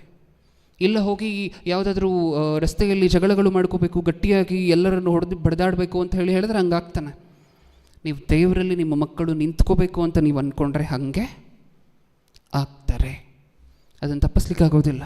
ಅದಕ್ಕೆ ಅಲ್ಲಿ ಹೇಳಿರುವಂತಹದ್ದು, ನಡೆಯಬೇಕಾದ ಮಾರ್ಗಕ್ಕೆ ತಕ್ಕಂತೆ ನಿಮ್ಮ ಮಕ್ಕಳನ್ನು ಶಿಕ್ಷಿಸಿ, ಟ್ರೈನ್ ಮಾಡಿ. ಆ ಥರ ಆಗ್ತಾರೆ ಮಕ್ಕಳು. ನಾನು ಹಿಂಗೆ ಮಾಡ್ಲಿಕ್ಕೆ ಹೋದೆ, ಮಕ್ಕಳನ್ನು ಹಿಂಗಾಗೋದ್ರು ಅನ್ನುವಂತಹ ಜಸ್ಟಿಫಿಕೇಷನ್ ಕೊಡ್ಲಿಕ್ಕೆ ಸಾಧ್ಯನೇ ಇಲ್ವಂತೆ ದೇವ್ರ ಹತ್ರ.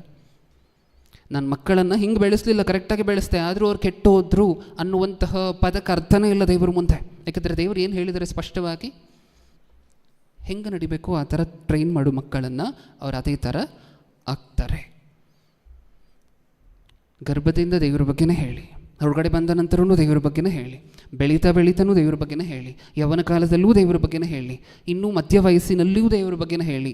ಕಣ್ಣು ಮುಚ್ಚದ್ರಿ ಅಂತ ಅಂದ್ಕೊಳ್ಳಿ ತಂದೆ ತಾಯಿಯಂದಿರಾಗಿ. ನೀವು ಚಾನ್ಸ್ ಇದೆಯಾ ಮಕ್ಕಳು ತಪ್ಪೋಗ್ಲಿಕ್ಕೆ? ಹೇಳಿ ಒಂದು ಸಾರಿ. ಚಾನ್ಸ್ ಇದೆಯಾ ಮಕ್ಕಳು ದೇವರನ್ನು ಬಿಟ್ಟು ದೂರ ಆಗ್ಲಿಕ್ಕೆ? ಚಾನ್ಸ್ ಇದೆಯಾ? ಇಂಪಾಸಿಬಲ್. ಯಾಕೆಂದರೆ ನೀವು ಹಾಕಿರುವಂತಹ ಅಡಿಪಾಯ ಅಷ್ಟೊಂದು ದೃಢವಾಗಿದ್ದರೆ, ನೀವು ದೇವರ ಬಗ್ಗೆ ಮಕ್ಕಳಿಗೆ ಕಲಿಸಿರುವಂತಹ ಮಾತುಗಳು ಅಷ್ಟೊಂದು ದೃಢವಾಗಿದ್ದರೆ, ಆ ನಂಬಿಕೆಯಿಂದ ನೀವು ಕಣ್ಣು ಮುಚ್ಬೋದು ಆರಾಮಾಗಿ. ನನ್ನ ಮಕ್ಕಳು ಏನಾದರೂ ಏನು ಹೋದರೂ ಕದಲಲ್ಲ. ನಿಮಗೆ ಅನಿಸ್ಬೋದು ಅವಾಗ, ಹೌದು ಬ್ರದರ್, ಕೆಲವೊಬ್ಬರು ದೇವ್ರ ಬಗ್ಗೆ ಹೇಳ್ಕೊಟ್ರು ಮಕ್ಕಳು ಕೆಟ್ಟೋಗಿರುವಂಥವ್ರು ಇದ್ದಾರಲ್ವ ಸತ್ಯವೇದದಲ್ಲಿ. ತಂದೆ ಭಕ್ತರಾಗಿರ್ತಾರೆ, ಮಕ್ಕಳಿಗೆ ದೇವ್ರ ಬಗ್ಗೆ ಹೇಳ್ಕೊಡ್ತಾರೆ, ಆದರೂ ಮಕ್ಕಳು ದಾರಿ ತಪ್ಪುವಂತಹ ಚಾನ್ಸಸ್ ಇದೆಯಲ್ವ. ನೀವು ಕರೆಕ್ಟಾಗಿ ಆ ಪ್ರೀವಿಯಸ್ ಹಿಸ್ಟ್ರಿಯನ್ನು ಒಂದು ಸಾರಿ ಓದಿ ನೋಡಿ. ಆ ಭಕ್ತನಂತೂ ಎಲ್ಲೋ ಒಂದು ಕಡೆ ಆ ಮಗನಿಗೆ ಆ ವಿಷಯದಲ್ಲಿ, ಯಾವ ವಿಷಯದಲ್ಲಿ ತಪ್ಪು ಹೋಗಿದ್ದಾನೋ ಆ ವಿಷಯದಲ್ಲಿ ಆ ಮಗನಿಗೆ ಗ್ಯಾಪ್ ಸಿಕ್ಕಿದೆ. ಆ ವಿಷಯದಲ್ಲಿ ಆ ಕಾಲದಲ್ಲಿ ಟ್ರೈನ್ ಮಾಡಿಲ್ಲ. ಉದಾಹರಣೆ ಹೇಳಬೇಕು ಅಂದರೆ ಹೇಳಿದ್ರೆ ಬೆಸ್ಟ್ ಎಕ್ಸಾಂಪಲ್ ಅಬ್ಷಾಲೋಮನು. ಹೌದಾ? ಸತ್ಯವೇದದಲ್ಲಿ ಆ ಅಬ್ಷಾಲೋಮನ ಚರಿತ್ರೆಯನ್ನು ನೋಡ್ತೀವ. ಅಬ್ಷಾಲೋಮನು ಒಳ್ಳೆ ವ್ಯಕ್ತಿ ಅಂತ ನಿಮಗೆ ಅನ್ಸುತ್ತಾ? ಅಬ್ಷಾಲೋಮನು ಒಳ್ಳೆ ವ್ಯಕ್ತಿ ಅಂತ ನಿಮಗೆ ಅನ್ಸುತ್ತೆ? ಒಳ್ಳೆ ಮಗ ಅಂತ ಅನ್ಸುತ್ತೆ ನಿಮಗೆ? ಇಲ್ಲ. ಆದರೆ ತಂದೆ ಯಾರು? ಭಕ್ತನು. ತಂದೆ ಭಕ್ತನಾಗಿದ್ದು ಮಕ್ಕಳು ಕೆಟ್ಟು ಹೋಗಿರುವಂಥ ಇತಿಹಾಸ ಇದೆಯಾ ಅಂತ ಹೇಳಿ ನೋಡಿದ್ರೆ ಇದೆ. ಕಾರಣ ಏನು ಅಂತ ಹೇಳಿದ್ರೆ, ನೀವು ಹಿಸ್ಟ್ರಿಯನ್ನು ಒಂದು ಸಾರಿ ನೋಡಿ. ಅಬ್ಷಾಲೋಮನಿಗೂ ದಾವೀದನಿಗೂ ಕಾಂಟ್ಯಾಕ್ಟೇ ಇರಲಿಲ್ಲ ಸುಮಾರು ವರ್ಷಗಳು. ಸೊಲೊಮೋನನ ಹತ್ರ ಇದ್ದಂತಹಷ್ಟು ಸಲಿಕೆ, ಸೊಲೊಮೋನನಿಗೆ ದಾವೀದನು ಕೊಡ್ತಿದ್ದಂತಹ ಸಜೆಷನ್ ನೀವು ಸತ್ಯವೇದದ ಉದ್ದಕ್ಕೂ ಸಹ ಓದಿದ್ರೆ, ಸೊಲೊಮೋನನು ಬೆಳೆದಂತಹ ರೀತಿ, ಅಬ್ಷಾಲೋಮನು ಬೆಳೆದಂತಹ ರೀತಿ, ಅಬ್ಷಾಲೋಮನು ತಾಯಿ ಹತ್ರ ಇದ್ಕೊಂಡು ಬೆಳೆದಂತಹ ರೀತಿ, ಅಥವಾ ಅಬ್ಷಾಲೋಮನು ಒಬ್ಬ ಭಕ್ತನಿಗಿಂತ ದೂರವಿತ್ತು. ತಾಯಿ ಹತ್ರ ಅನ್ನುವಂತಹದ್ದಲ್ಲ ಇಲ್ಲಿ ಪ್ರಶ್ನೆ. ಒಬ್ಬ ಭಕ್ತನಿಗಿಂತ ದೂರ ಇತ್ತು, ದೇವರ ಬಗ್ಗೆ ಹೇಳ್ಕೊಡದೇ ಇರುವಂತಹ ಪರಿಸ್ಥಿತಿಯಲ್ಲಿ ಬೆಳೆದಿರುವಂತಹದ್ದು. ಅದು ನೀಟಾಗಿ ನಿಮಗೆ ಸಿಕ್ಬಿಡುತ್ತೆ ರೀಸನ್. ಹಾಗಾದರೆ ಒಂದು ಮಾತ್ರ ಕನ್ಫರ್ಮ್, ನೀವು ಗರ್ಭದಿಂದ ಮಕ್ಕಳನ್ನು ಬೆಳೆಸಿ, ಬಾಲ್ಯದಲ್ಲೂ ಅವರನ್ನು ಕರೆಕ್ಟಾಗಿ ಬೆಳೆಸಿ, ದೇವರಲ್ಲಿ ಯೌವನದಲ್ಲೂ ಅವರನ್ನು ಬೆಳೆಸಿ, ಮಧ್ಯ ವಯಸ್ಸಿನಲ್ಲೂ ಸಹ ಅವರು ಕೊಡಬೇಕಾಗಿರುವಂತಹ ಸಜೆಷನ್ಸನ್ನು ನೀವು ಕೊಡ್ತಾ ನೀವು ಕಣ್ಣು ಮುಚ್ಚಿದ್ರೆ ಮಕ್ಕಳು ಯಾವ ಕಾರಣಕ್ಕೂ ದಾರಿ ತಪ್ಪೋದೇ ಇಲ್ಲ. ಅದಕ್ಕೆ ಸಾಕ್ಷಿ ಎಷ್ಟೊಂದು ಜನ ಇದ್ದಾರೆ ಸತ್ಯವೇದದಲ್ಲಿ, ಹೌದಾ? ಉತ್ತಮವಾಗಿರುವಂತಹ ತಾಯಂದಿರಿಲ್ಲದೆ ಹೋಗಿದ್ರೆ ನೀವು ಉತ್ತಮವಾಗಿರುವಂತಹ ಭಕ್ತರ ಚರಿತ್ರೆಯನ್ನು ಇವತ್ತು ನೀವು ಸತ್ಯವೇದದಲ್ಲಿ ನೋಡ್ತಿರಲಿಲ್ಲ. ಸಮುವೇಲನ ಬಗ್ಗೆ ನೋಡ್ಕೊಳ್ತೀವ? ಸಮುವೇಲನ ಮೊದಲನೇ ಗ್ರಂಥ, ಎರಡನೇ ಗ್ರಂಥ ಅಂತ ಹೇಳಿ 2 ಗ್ರಂಥಗಳನ್ನು ಮಾತಾಡ್ಕೊಳ್ತೀವ ಸಮುವೇಲನ ಹೆಸರಿನಲ್ಲಿ. ಆ ಸಮುವೇಲನಾಗಲಿಕ್ಕೆ ಕಾರಣ ಯಾರು ಗೊತ್ತಾ? ಬೇಸ್ ಯಾರು ಗೊತ್ತಾ? ತಾಯಿ. ಇಲ್ಲಾಂದರೆ ಸಮುವೇಲನು ಅನ್ನುವಂಥ ಭಕ್ತನೇ ಇರ್ತಿರಲಿಲ್ಲ ಚರಿತ್ರೆಯಲ್ಲಿ. ದೇವರು ಸೆಲೆಕ್ಟ್ ಮಾಡ್ತಿದ್ದಾರೆ ಯಾರನ್ನು ಯಾವ ತಾಯಿಯ ಕೈಯಲ್ಲಿಟ್ಟರೆ ಅವರು ಕರೆಕ್ಟಾಗಿ ಬೆಳೆಸ್ತಾರೆ. ನೀವು ಅದಕ್ಕೆ ಸತ್ಯವೇದದ ಉದ್ದಕ್ಕೂ ನೋಡಿದ್ರೆ ದೊಡ್ಡ ದೊಡ್ಡ ಭಕ್ತರೆಲ್ಲರೂ ಸಹ ಬಹುತೇಕ ಒಳ್ಳೆ ತಾಯಂದಿರ ಬೆಳವಣಿಗೆಯಲ್ಲಿ ಬೆಳೆಯಲ್ಪಟ್ಟಂಥವರು. ಹನ್ನಳನ್ನು ನೋಡ್ತೀರಾ ಸಮುವೇಲನ ವಿಷಯದಲ್ಲಿ, ಮತ್ತು ಮರಿಯಳನ್ನು ನೋಡ್ತೀರಾ. ಯೇಸು ಕ್ರಿಸ್ತರನ್ನು ಭೂಮಿಯ ಮೇಲೆ ಕಳಿಸ್ಬೇಕು ಅಂತ ಹೇಳಿ ದೇವರು ನಿರ್ಣಯ ತಗೊಂಡಾಗ ಯಾರನ್ನು ಸೆಲೆಕ್ಟ್ ಮಾಡ್ತಾರೆ? ಮರಿಯಳನ್ನು. ಕಾರಣ ಏನು? ಮರಿಯಳ ಬಗ್ಗೆ ಒಂದು ಮಾತನ್ನು ಬರೆಸಿದ್ದಾರೆ ಹೊಸ ಒಡಂಬಡಿಕೆಯಲ್ಲಿ. ದೂತರು ಬಂದು ಏನೇನು ಕಮಾಂಡ್ಮೆಂಟ್ಸನ್ನು, ಏನೇನು ಇನ್ಸ್ಟ್ರಕ್ಷನ್ಸ್ ಕೊಡ್ತಿದ್ರೋ ಅದೆಲ್ಲವನ್ನು ಆಕೆ ತನ್ನ ಮನಸ್ಸಿನಲ್ಲಿ ಇಟ್ಟುಕೊಂಡಳು ಅನ್ನುವಂಥ ಮಾತನ್ನು ಓದ್ತೀವಿ. ನಿಜನ? ಈ ಮಾತು ನಮಗೆ ನೆನಪಿದೆಯಾ? ಎಲ್ಲವನ್ನು ಆಕೆ ತನ್ನ ಮನಸ್ಸಿನಲ್ಲಿ ಇಟ್ಟುಕೊಂಡಳು. ಆಕೆಗೆ ನಂಬಿಕೆ ಇತ್ತು ಅದರ ಮೇಲೆ, ನನ್ನ ಮಗ ಈ ಥರ ರಕ್ಷಕರಾಗ್ತಾರೆ ಪ್ರಪಂಚಕ್ಕೆ ಅಂತ ಹೇಳಿದ್ರೆ ರಕ್ಷಕರಾಗಬೇಕಾಗಿರುವಂತಹದ್ದೇ ಮುಗಿತಲ್ಲಿಗೆ. ಅದಕ್ಕೆ ಎಲ್ಲೂ ರೆಸ್ಟ್ರಿಕ್ಷನ್ಸು ಅದು ಇದು ಎಲ್ಲೂ ಸಹ ನಿಮಗೆ ಕಾಣಿಸೋದಿಲ್ಲ. ನಾರ್ಮಲ್ ಆಗಿ ಒಂದು ತಾಯಿ ಏನೇನೆಲ್ಲ ಮಾಡಬೇಕಾಗುತ್ತೋ ಅದನ್ನು ಸಪೋರ್ಟ್ ಮಾಡಲಿಕ್ಕೆ, ಆ ಮಿಷನನ್ನು ಸಪೋರ್ಟ್ ಮಾಡಲಿಕ್ಕೆ ಅದನ್ನೆಲ್ಲ ಮಾಡ್ತಾಳೆ ಮರಿಯಳು, ಹೌದಾ? ಎಲಿಜಬೆತಳು, ಮರಿಯಳು, ಹನ್ನಳು. ಮೋಶೆಯ ತಾಯಿ ಯಾರು? ಪ್ರಶ್ನೆ, ಯಾರು ಮೋಶೆ ತಾಯಿ? ಯಾರು? ಯಾರು ಹೇಳಿದ್ರು? ಜಾಕೋಬೆದ್ ಅಂತ ಹೇಳಿ ಕರಿತೀವಿ, ಯಾಕೋಬೇತಳು ಅಂತ ಸತ್ಯವೇದದಲ್ಲಿ ಕನ್ನಡದಲ್ಲಿ ನಾವು ಓದ್ಕೊಳ್ತೇವೆ, ಹೌದಾ? ಆ ತಾಯಿಯಿಂದಲೇ ಮೋಶೆಯ ಜನ ಆ ಮಗುವನ್ನು ಕಾಪಾಡಬೇಕು ಅನ್ನುವಂತಹ ನಿರ್ಣಯವನ್ನು ತಗೊಂಡು, ಮಗುವನ್ನು ಉಳಿಸ್ಬೇಕು ಅನ್ನುವಂತಹ ನಿರ್ಣಯವನ್ನು ತಗೊಂಡು ಅದಕ್ಕೋಸ್ಕರ ಕ್ರಿಯೆ ಮಾಡಿದ್ಲು ಆ ತಾಯಿ. ಅದಕ್ಕೋಸ್ಕರ ಮೋಶೆ ಉಳ್ಕೊಂಡ್ರು ಗೊತ್ತಾ ನಮಗೆ? ಆ ದೇವರ ಸಂಕಲ್ಪನೆ. ಆದರೆ ಆ ಸಂಕಲ್ಪ ಯಾರಿಂದ ನೀಟಾಗಿ ಇಂಪ್ಲಿಮೆಂಟ್ ಆಗ್ತಿದೆ ಅಂತ ಹೇಳಿ ನೋಡಿದ್ರೆ ತಾಯಿಯಂದಿರಿಂದ ಸತ್ಯವೇದದಲ್ಲಿ. ದೊಡ್ಡ ದೊಡ್ಡ ರಕ್ಷಕರು, ದೊಡ್ಡ ದೊಡ್ಡ ಬಿಡುಗಡೆಯನ್ನು ಕೊಡುವಂತಹ ದೊಡ್ಡ ದೊಡ್ಡ ಭಕ್ತರು, ಒಂದು ಜನಾಂಗಕ್ಕೆ ಬಿಡುಗಡೆಯನ್ನು ಕೊಡುವಂತಹ ದೊಡ್ಡ ದೊಡ್ಡ ಭಕ್ತರು ಬಾಳಿದ್ರು, ದೇವರ ಹತ್ರ ಒಳ್ಳೆ ಹೆಸರು ತಗೊಂಡ್ರು ಅಂತ ಹೇಳಿದ್ರೆ ತಾಯಿಯ ಕಾಂಟ್ರಿಬ್ಯೂಷನ್.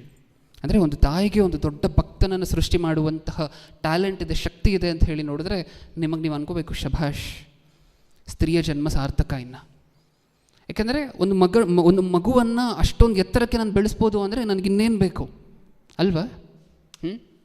ಒಂದು ಮಗುವನ್ನು ಚಿಕ್ಕ ವಯಸ್ಸಿನಿಂದ ಅಷ್ಟೊಂದು ಎತ್ತರಕ್ಕೆ, ಅಷ್ಟು ದೊಡ್ಡ ಭಕ್ತಿಯಲ್ಲಿ ಬೆಳೆಸಿ ಭಕ್ತನಾಗಿ ಮಾಡ್ಬೋದು. ಆ ಮಗು ಹೋಗಿ ಇನ್ನೊಂದಷ್ಟು ಜನರನ್ನು ದೇವರಲ್ಲಿ ಕರ್ಕೊಂಡು ಬರ್ಬೋದು ಅನ್ನುವಂತಹದ್ದು, ಆ ಒಂದು ಕಾನ್ಫಿಡೆನ್ಸ್, ಆ ಒಂದು ಆಸಕ್ತಿ ನಮಗಿದ್ರೆ ಇನ್ನೇನು ಬೇಕು ತಾಯಿಯಾಗಿ, ಹೌದಲ್ವಾ? ಓಕೆ, ಇನ್ನೊಂದೆರಡು ವಚನಗಳನ್ನು ನೋಡಿ ಮುಗಿಸ್ಕೊಳ್ಳೋಣ. ತಿಮೋಥಿಯನಿಗೆ ಬರೆದ 2ನೇ ಪತ್ರಿಕೆ, ತಿಮೋಥಿಯನಿಗೆ ಬರೆದ 2ನೇ ಪತ್ರಿಕೆ 1ನೇ ಅಧ್ಯಾಯ ಕೊನೆಯ ವಚನ ಪ್ರಿಯರ ಇವತ್ತಿಗೆ. 2ನೇ ತಿಮೋಥಿಯನಿಗೆ ಬರೆದ ಪತ್ರಿಕೆ 1ನೇ ಅಧ್ಯಾಯ 5ನೇ ವಚನ. ನಿನ್ನಲ್ಲಿರುವ ನಿಷ್ಕಪಟವಾದ ನಂಬಿಕೆಯು ನನ್ನ ನೆನಪಿಗೆ ಬಂತು. ಆ ನಂಬಿಕೆಯು ನಿನ್ನ ಅಜ್ಜಿಯಾದ ಲೋವಿಯಲ್ಲಿಯೂ ನಿನ್ನ ತಾಯಿಯಾದ ಯೂನಿಕೆಯಲ್ಲಿಯೂ ವಾಸವಾಗಿದ್ದು, ಹಾಗೆಯೇ ನಿನ್ನಲ್ಲಿಯೂ ವಾಸವಾಗಿದೆ ಎಂದು ದೃಢವಾಗಿ ನಂಬಿದ್ದೇನೆ. ಹೌದಾ? ಯಾರ ಬಗ್ಗೆ ಮಾತಾಡ್ತಿರುವಂತಹದ್ದು ಇಲ್ಲಿ? ಯಾರ ಬಗ್ಗೆ ಮಾತಾಡ್ತಿರುವಂತಹದ್ದು? ತಿಮೋಥಿಯನು. ತಿಮೋಥಿಯನು ಯಾರು? ಪೌಲನ ಶಿಷ್ಯ. ಎಂಥ ದೊಡ್ಡ ಭಕ್ತರು ಅಂತ ಹೇಳಿ, ದೇವರಿಗೋಸ್ಕರ ಎಷ್ಟು ಬಲವಾಗಿ ಉಪಯೋಗ ಆದಂಥವ್ರು ಗೊತ್ತಾ?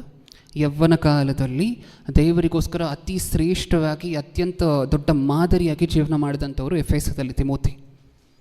ಸಾಕಷ್ಟು ಜನರನ್ನು ರಕ್ಷಣೆ ಮಾರ್ಗದಲ್ಲಿ ಕರ್ಕೊಂಡು ಬಂದು ದೊಡ್ಡ ಸಭೆಗೆ ಸಭಾಪಾಲಕರು ತಿಮೋತಿ. ಹೌದಾ? ಅಷ್ಟು ದೊಡ್ಡವ್ರು ಹೆಂಗಾದ್ರಪ್ಪ ತಿಮೋತಿ ಅಂತ ಹೇಳಿ ನೀವು ಕೇಳಿದ್ರೆ ಹೆಂಗಾದ್ರೂ ಗೊತ್ತಾ? 5ನೇ ವಚನವನ್ನು ಓದೋಣ. ನಿಷ್ಕಪಟವಾದ ನಂಬಿಕೆಯು ನನ್ನ ನೆನಪಿಗೆ ಬಂತು. ನಿನ್ನಲ್ಲಿರುವ ನಿಷ್ಕಪಟವಾದ ನಂಬಿಕೆಯು ನನ್ನ ನೆನಪಿಗೆ ಬಂತು. ಆ ನಂಬಿಕೆಯು ನಿನ್ನ ಅಜ್ಜಿಯಾದ ಲೋವಿಯಲ್ಲಿಯೂ ನಿನ್ನ ತಾಯಿಯಾದ ಯೂನಿಕೆಯಲ್ಲಿಯೂ ವಾಸವಾಗಿತ್ತು, ಹಾಗೆಯೇ ನಿನ್ನಲ್ಲಿಯೂ ವಾಸವಾಗಿದೆ ಎಂದು ದೃಢವಾಗಿ ನಂಬಿದ್ದೇನೆ. ಎಲ್ಲಿಂದ ಬಂತಂತೆ ಈ ನಂಬಿಕೆ? ಅಜ್ಜಿಯಿಂದ ತಾಯಿ, ತಾಯಿಯಿಂದ ಮಗನು. ಹೌದಾ? ಇದನ್ನು ನೋಡಿ ಒಂದು ಸಾರಿ. ಅಜ್ಜಿ ಕಾಂಟ್ರಿಬ್ಯೂಷನ್ ಒಬ್ಬ ವ್ಯಕ್ತಿಯನ್ನು ತಿಮೋತಿಯನ್ನಾಗಿ ಮಾಡ್ಬೋದು ಅಂತ ಹೇಳಿದ್ರೆ, ಒಂದು ತಾಯಿಯ ಕಾಂಟ್ರಿಬ್ಯೂಷನ್ ಮಗನನ್ನು ತಿಮೋತಿಯನ್ನ ಥರ ಒಬ್ಬ ದೊಡ್ಡ ಭಕ್ತನಾಗಿ ರೆಡಿ ಮಾಡ್ಬೋದು ಅಂತ ಹೇಳಿದ್ರೆ, ಇನ್ನು ನಾವು ಇದನ್ನು ನೋಡಿ ಮೋಟಿವೇಟ್ ಆಗುವಂತಹದ್ದು ಬಿಟ್ಟು ಬೇರೆ ದಾರಿ ಇಲ್ಲ. ಹೌದಾ? ಏಕೆಂದರೆ ಅಷ್ಟು ದೊಡ್ಡ ಭಕ್ತನನ್ನು ಕ್ರಿಯೇಟ್ ಮಾಡ್ಬೋದು ಒಬ್ಬ ತಾಯಿ. ಹೌದು. ಕೆಲವು ಸಾರಿ ತಂದೆ ರಕ್ಷಣೆ ಮಾರ್ಗದಲ್ಲಿ ಇಲ್ಲ ಅಂತ ಅಂದ್ಕೊಳ್ಳಿ. ಆದರೂ ಸಹ ನಿಮ್ಮ ಮಕ್ಕಳನ್ನು ನೀವು ದೇವರಲ್ಲಿ ಬೆಳೆಸ್ಬೋದಾ? ತಾಯಂದಿರಾಗಿ ನೀವು ಉತ್ತರ ಕೊಡಿ. ತಂದೆ ರಕ್ಷಣೆ ಮಾರ್ಗದಲ್ಲಿ ಇಲ್ಲ ಅಂತ ಅಂದ್ಕೊಳ್ಳಿ, ನಿಮಗೆ ಮಕ್ಕಳಿದ್ದಾರೆ. ತಂದೆ ರಕ್ಷಣೆ ಮಾರ್ಗದಲ್ಲಿ ಇಲ್ಲದೆ ಹೋದರೂ ನಿಮ್ಮ ಮಕ್ಕಳನ್ನು ನೀವು ದೇವರಲ್ಲಿ ಬೆಳೆಸ್ಬೋದಾ? ಯಾಕೆ ಬೆಳೆಸ್ಬೋದು? ತಂದೆ ಯಾವಾಗಲೂ ಮನೆಯಲ್ಲಿ ಇರೋದಿಲ್ಲ. ಹೌದಾ ಇಲ್ವಾ? ತಂದೆ ಮಕ್ಕಳನ್ನು ಕ್ಲೋಸ್ ಆಗಿ ಅಬ್ಸರ್ವ್ ಮಾಡೋದಿಲ್ಲ. ಇವಾಗ ಇನ್ನೊಂದು ಸಿಚುವೇಶನ್ ತೊಗೊಳ್ಳೋಣ. ತಾಯಿ ರಕ್ಷಣೆ ಮಾರ್ಗದಲ್ಲಿಲ್ಲ, ತಂದೆಯಾಗಿ ನೀವು ರಕ್ಷಣೆ ಮಾರ್ಗದಲ್ಲಿ ಇದ್ದೀರಾ. ನೀವು ನಿಮ್ಮ ಮಕ್ಕಳನ್ನು ಬೆಳೆಸುವಂತಹದ್ದು ಅಷ್ಟೊಂದು ಸುಲಭನಾ? ಅಲ್ಲ. ಯಾಕೆ? ನೀವು ಕೆಲಸಕ್ಕೆ ಹೋಗಬೇಕು, ನೀವು ಇನ್ನೊಂದು ಕಡೆ ಹೋಗಬೇಕು, ಮಕ್ಕಳ ಜೊತೆ ಟೈಮ್ ಸ್ಪೆಂಡ್ ಮಾಡಲಿಕ್ಕೆ ಸಿಕ್ಕುವಂತಹ ಟೈಮ್ ಎಷ್ಟು? ಸ್ವಲ್ಪನೇ. ಅವ್ರಿಗಿರುವಂಥ ಅವಕಾಶ ಯಾರಿಗಿಲ್ಲ? ನಿಮಗಿಲ್ಲ. ಈ ಒಂದು ವಿಚಾರದಲ್ಲಿ ಒಂದು ವೇಳೆ ತಾಯಿ ರಕ್ಷಣೆ ಮಾರ್ಗದಲ್ಲಿ ಇಲ್ಲದೆ ತಂದೆ ರಕ್ಷಣೆ ಮಾರ್ಗದಲ್ಲಿದ್ದಾರೆ, ಅವ್ರ ಮಕ್ಕಳನ್ನು ದೇವರಲ್ಲಿ ಬೆಳೆಸಬೇಕಂದ್ರೆ ಸ್ವಲ್ಪ ಕಷ್ಟಕರವಾಗಿರುವಂಥ ಕೆಲಸ. ಇಂಪಾಸಿಬಲ್ ಅಲ್ಲ, ಸ್ವಲ್ಪ ಕಷ್ಟಕರವಾಗಿರುವಂಥ ಕೆಲಸ. ಯಾಕೆಂದರೆ ನಿಮಗೆ ಸಿಕ್ಕುವಂಥ ಟೈಮಲ್ಲಿ ನೀವೆಲ್ಲವನ್ನು ಮಾಡಬೇಕು. ಆದರೆ ಅವ್ರಿಗಿರುವಂಥ ಅವಕಾಶ, ದೇವರು ಕೊಟ್ಟಿರುವಂಥ ಅದೃಷ್ಟ ಏನು ಗೊತ್ತಾ? ಏನು? ತಂದೆ ರಕ್ಷಣೆ ಮಾರ್ಗದಲ್ಲಿ ಇಲ್ಲದೆ ಹೋದರೂ ತಿಮೋತಿಯ ಥರ ಒಬ್ಬ ದೊಡ್ಡ ಭಕ್ತನನ್ನು ರೆಡಿ ಮಾಡ್ಬೋದು. ಯೇಸು ಕ್ರಿಸ್ತರನ್ನು ಹೋಲುವಂಥ ಒಬ್ಬ ಭಕ್ತನನ್ನು ರೆಡಿ ಮಾಡ್ಬೋದು. ಹೌದಾ? ಅನ್ಕೊಬೇಕಷ್ಟೇ. ನೀವು ಏನು ಮಾಡಬೇಕು? ಅನ್ಕೊಬೇಕು. ಈ ಥರನೂ ಸಹ ನನ್ನ ಗರ್ಭದಲ್ಲಿ ಬರುವಂತಹ ಗರ್ಭಫಲವು ರೆಡಿ ಆಗಬೇಕು. ನಾನು ಅಂದ್ಕೊಂಡ್ರೆ ಆಗದೇ ಇರುವಂಥ ಕೆಲಸ ಇಲ್ಲ ಅಂತ ನಿಮಗೆ ಅನ್ನಿಸ್ಬೇಕು. ಯಾಕೆಂದರೆ ಸತ್ಯವೇದದಲ್ಲಿ ಅದೇ ನಡೆದಿರುವಂತಹ, ದೇವರು ಅದನ್ನು ಹೇಳಿರುವಂತಹದ್ದು. ನಾನು ಒಬ್ಬ ತಾಯಿ ಅಂದ್ಕೊಂಡ್ರೆ ಆಗದೇ ಇರುವಂತಹ ಕೆಲಸ ಇನ್ನೊಂದಿಲ್ಲ. ಯಾಕೆಂದರೆ ತಾಯಿ ಬೆಸ್ಟ್ ಪೊಸಿಷನಲ್ಲಿದ್ದಾಳೆ ಮಕ್ಕಳನ್ನು ಬೆಳೆಸಲಿಕ್ಕೆ. Best position. ತಾಯಿಗಿಂತ ಇನ್ನೂ ಯಾರು ಶ್ರೇಷ್ಠವಾಗಿರುವಂಥ ಪೊಸಿಷನಲ್ಲಿಲ್ಲ ಮಕ್ಕಳನ್ನು ಬೆಳೆಸುವಂಥ ವಿಚಾರದಲ್ಲಿ. ಯಾಕೆಂದರೆ ಫಸ್ಟ್ ನಿಮ್ಮ ಸೌಂಡ್ ರೆಕಗ್ನೈಸ್ ಮಾಡಿದ್ದು ನಿಮ್ಮ ಮಗು. ಫಸ್ಟ್ ನೀವು ಮಾತಾಡಿದಾಗೆ ಸೇಫ್ ಆಗಿದ್ದೀನಿ ಅಂತ ರೆಕಗ್ನೈಸ್ ಮಾಡಿದ್ದು ನಿಮ್ಮ ಮಗು. ನೀವು ಹೇಳುವಂತಹದನ್ನೇ ಪ್ರೀತಿಪೂರ್ವಕವಾಗಿ ಹೇಳುವಂತಹ ನಿಮ್ಮ ಮಗುಗೆ ತುಂಬ ಇಷ್ಟ, ಮಕ್ಕಳಿಗೆ ತುಂಬ ಇಷ್ಟ. ಹೌದಾ? ಒಂದೊಂದು ಸರಿ ತಂದೆ ಹೇಳ್ತಿರ್ತಾರೆ ಮಕ್ಕಳಿಗೆ, ತಿನ್ನೋ ಅಂದರೆ ಅದಕ್ಕೆ ತಿನ್ನಲ್ಲ ಅವು. ನೀವು ಬಂದು ಹೇಳಬೇಕು ಮತ್ತೆ, ಚಿನ್ನಿ ಅಮ್ಮ ತಿನ್ನು ಅಂದರೆ ಏನು ಮಾಡುತ್ತೆ? ಅದು ನಿಮಗಿರುವಂತಹ ಶಕ್ತಿ. ಹೌದಾ? ಇದನ್ನು ಗುರುತಿಸಿ ಒಳ್ಳೆ ರೀತಿಯಲ್ಲಿ ಉಪಯೋಗಿಸ್ಕೊಳ್ಳಿ. ನಿಮ್ಮ ಮಕ್ಕಳನ್ನು ನೀವು ಏನು ಬೇಕಾದರೂ ಮಾಡ್ಬೋದು, ಏನು ಬೇಕಾದರೂ ದೇವರಲ್ಲಿ ಎಂಥ ಹಂತಕ್ಕೆ ಬೇಕಾದರೂ ತೊಗೊಂಡು ಹೋಗ್ಬೋದು. ಎಷ್ಟು ದೊಡ್ಡ ಭಕ್ತನ ಹಂತದಲ್ಲಿ ಬೇಕಾದರೂ ನಿಮ್ಮ ಮಕ್ಕಳನ್ನ ತಂದಿಡ್ಬೋದು. ಮಾಡಬೇಕಾಗಿರುವಂತಹದ್ದೆಲ್ಲ ಇಷ್ಟೇ, ಗರ್ಭದಿಂದ ಶುರು ಮಾಡಿ. ಹೌದಾ? ತಂದೆಯಂದಿರು ಅದಕ್ಕೆ ಸಪೋರ್ಟ್ ಮಾಡ್ತೀವ. ಅವ್ರ ಗರ್ಭದಿಂದ ಏನು ಶುರು ಮಾಡ್ತೀವಲ್ವ ಪಾಠವನ್ನು ಹೇಳ್ಕೊಡುವಂತಹದ್ದು ಮಗುವಿಗೆ. ಅಲ್ಲಿಂದ ಶುರು ಮಾಡಿ. ಯವ್ವನ ಕಾಲದಲ್ಲೂ ಬಾಲ್ಯ ನೀವು ಬೆಳೆಸಬೇಕಾಗಿರುವಂತಹದ್ದು ಇಲ್ಲಿವರೆಗೂ ಮಾತ್ರ. ಸುಮಾರು ಒಂದು 15ರಿಂದ 16 ವರ್ಷದವರೆಗೂ ಮಾತ್ರ ನೀವು ಕ್ಲೋಸ್ ಆಗಿ ಬೆಳೆಸಿದ್ರೆ ನಿಮಗಿರುವಂತಹ 90% ಬಾಧ್ಯತೆ ಮುಗ್ದೋಯ್ತು ಪ್ರಿಯರೇ. ಅಷ್ಟೇ. ಎಲ್ಲಿವರೆಗೂ ಬೆಳೆಸಬೇಕು ಹೇಳಿ? ನಿಮಗೆ ತುಂಬ ಕಠಿಣವಾಗಿರುವಂತಹ ಪರಿಸ್ಥಿತಿಗಳು ಅಂದರೆ ಎಲ್ಲಿವರೆಗೂ ಇರುತ್ತೆ ಬೆಳೆಸುವಂತಹ ವಿಚಾರದಲ್ಲಿ? 15ರಿಂದ 16 ವರ್ಷ, 17 ವರ್ಷ. ನಂಬಿಕೆ ಅನ್ನುವಂತಹದ್ದು ಅವ್ರಿಗೆ ಬಂದರೆ ನಿಮ್ಮ ಬಾಧ್ಯತೆ ಅಲ್ಲಿಗೆ ಮುಗೀತು. ಅಲ್ಲ, ಅದಾದಮೇಲೆ ಸುಮ್ಮನೆ ಸಜೆಷನ್ಗಳನ್ನು ಕೊಡ್ತಾ ಹೋದರೂ ಸಾಕು, ಅವ್ರು ಬೆಳ್ಕೊಂಡು ಹೊರಟೋಗ್ತಾರೆ ದೇವರಲ್ಲಿ. ಓಕೆ, ಇದನ್ನು ಮಾಡ್ತೀವ? ಇನ್ನೊಂದು ಸಾರಿ ಹ್ಯಾಪಿ ಮದರ್ಸ್ ಡೇ ಎಲ್ಲರಿಗೂ ಸಹ. ಮದರ್ಸ್ ಡೇ ದಿನ ದೇವರು ನಮ್ಮೆಲ್ಲರ ಜೊತೆ ಮಾತಾಡಿದ್ದಾರೆ ಅಂತ ಹೇಳಿ ನಂಬ್ತಾ ನನ್ನ ಮಾತನ್ನು ಮುಗಿಸ್ತಿದ್ದೀನಿ. ಕಣ್ಮುಚ್ಚಿ ಪ್ರಾರ್ಥನೆ ಮಾಡಿ ಮುಗಿಸ್ಕೊಳ್ಳೋಣ. ಪ್ರೀತಿಯುಳ್ಳ ಪರಲೋಕದಲ್ಲಿರುವ ನಮ್ಮ ತಂದೆ, ಮನುಷ್ಯರಿಗೆ ತಾಯಿ ಅನ್ನುವಂತಹದ್ದು ಎಷ್ಟು ದೊಡ್ಡ ಉಡುಗೊರೆ ಅನ್ನುವಂತಹದ್ದು ನಾವು ಕಳೆದ ವರ್ಷದ ಸಂದೇಶದಲ್ಲಿ ಮಾತಾಡ್ಕೊಂಡಿದ್ವಿ ಅಪ್ಪ. ಇವತ್ತು ಒಂದು ತಾಯಿಯಾಗಿ ಒಂದು ಸ್ತ್ರೀ ನಿಮ್ಮ ಹತ್ರ ಸಂಪೂರ್ಣವಾಗಿರುವಂತಹ ನಿಮ್ಮ ವಿಚಾರದಲ್ಲಿ, ಮಕ್ಕಳನ್ನು ಬೆಳೆಸುವಂತಹ ವಿಚಾರದಲ್ಲಿ ಸಂಪೂರ್ಣತೆಗೆ ಬರಬೇಕಾದ್ರೆ ಏನೇನು ಮಾಡಬೇಕು ಅಂತ ನೋಡಿದ್ವಿ ತಂದೆ. ತಾವು ಆಲೋಚನೆ ಮಾಡಿರುವಂತಹ ಮಾತುಗಳನ್ನು ತಮ್ಮ ಜೀವನದಲ್ಲಿ ಅಳವಡಿಸ್ಕೊಳ್ಳುವಂತಹ ಭಾಗ್ಯವನ್ನು ಎಲ್ಲರಿಗೂ ಕೊಟ್ಟು ನಡೆಸಿ ಅನ್ನುವಂತಹ ಬೇಡಿಕೆ ನಿಮ್ಮ ಮುಂದೆ ಇಡ್ತಾ ತಂದೆ. ಎರಡನೇ ಸಂದೇಶ ಕೊಡಲಿಕ್ಕೆ ಸಿದ್ಧವಾಗಿರುವಾಗ ನಿಮ್ಮ ಮಗನ ಜೊತೆ ನೀವಿದ್ದು ಕೇಳುವಂತಹ ನಮ್ಮಲ್ಲೂ ಸಹ ಅದನ್ನು ಅರ್ಥ ಮಾಡಿಕೊಂಡು ನಮ್ಮ ಜೀವನದಲ್ಲಿ ಅಳವಡಿಸಿಕೊಳ್ಳುವಂತಹ ವಿವೇಕವನ್ನು, ಜ್ಞಾನವನ್ನು ಕೊಟ್ಟು ನಡೆಸಿ. ನನ್ನ ಪ್ರಾರ್ಥನೆ ಯೇಸು ಕ್ರಿಸ್ತರ ನಾಮದಲ್ಲಿ ಸಮರ್ಪಿಸಿ ಬೇಡಿಕೊಳ್ಳುತ್ತಿದ್ದೇನೆ, ಪರಲೋಕದಲ್ಲಿರುವ ನಮ್ಮ ತಂದೆಯೇ. ಆಮೆನ್.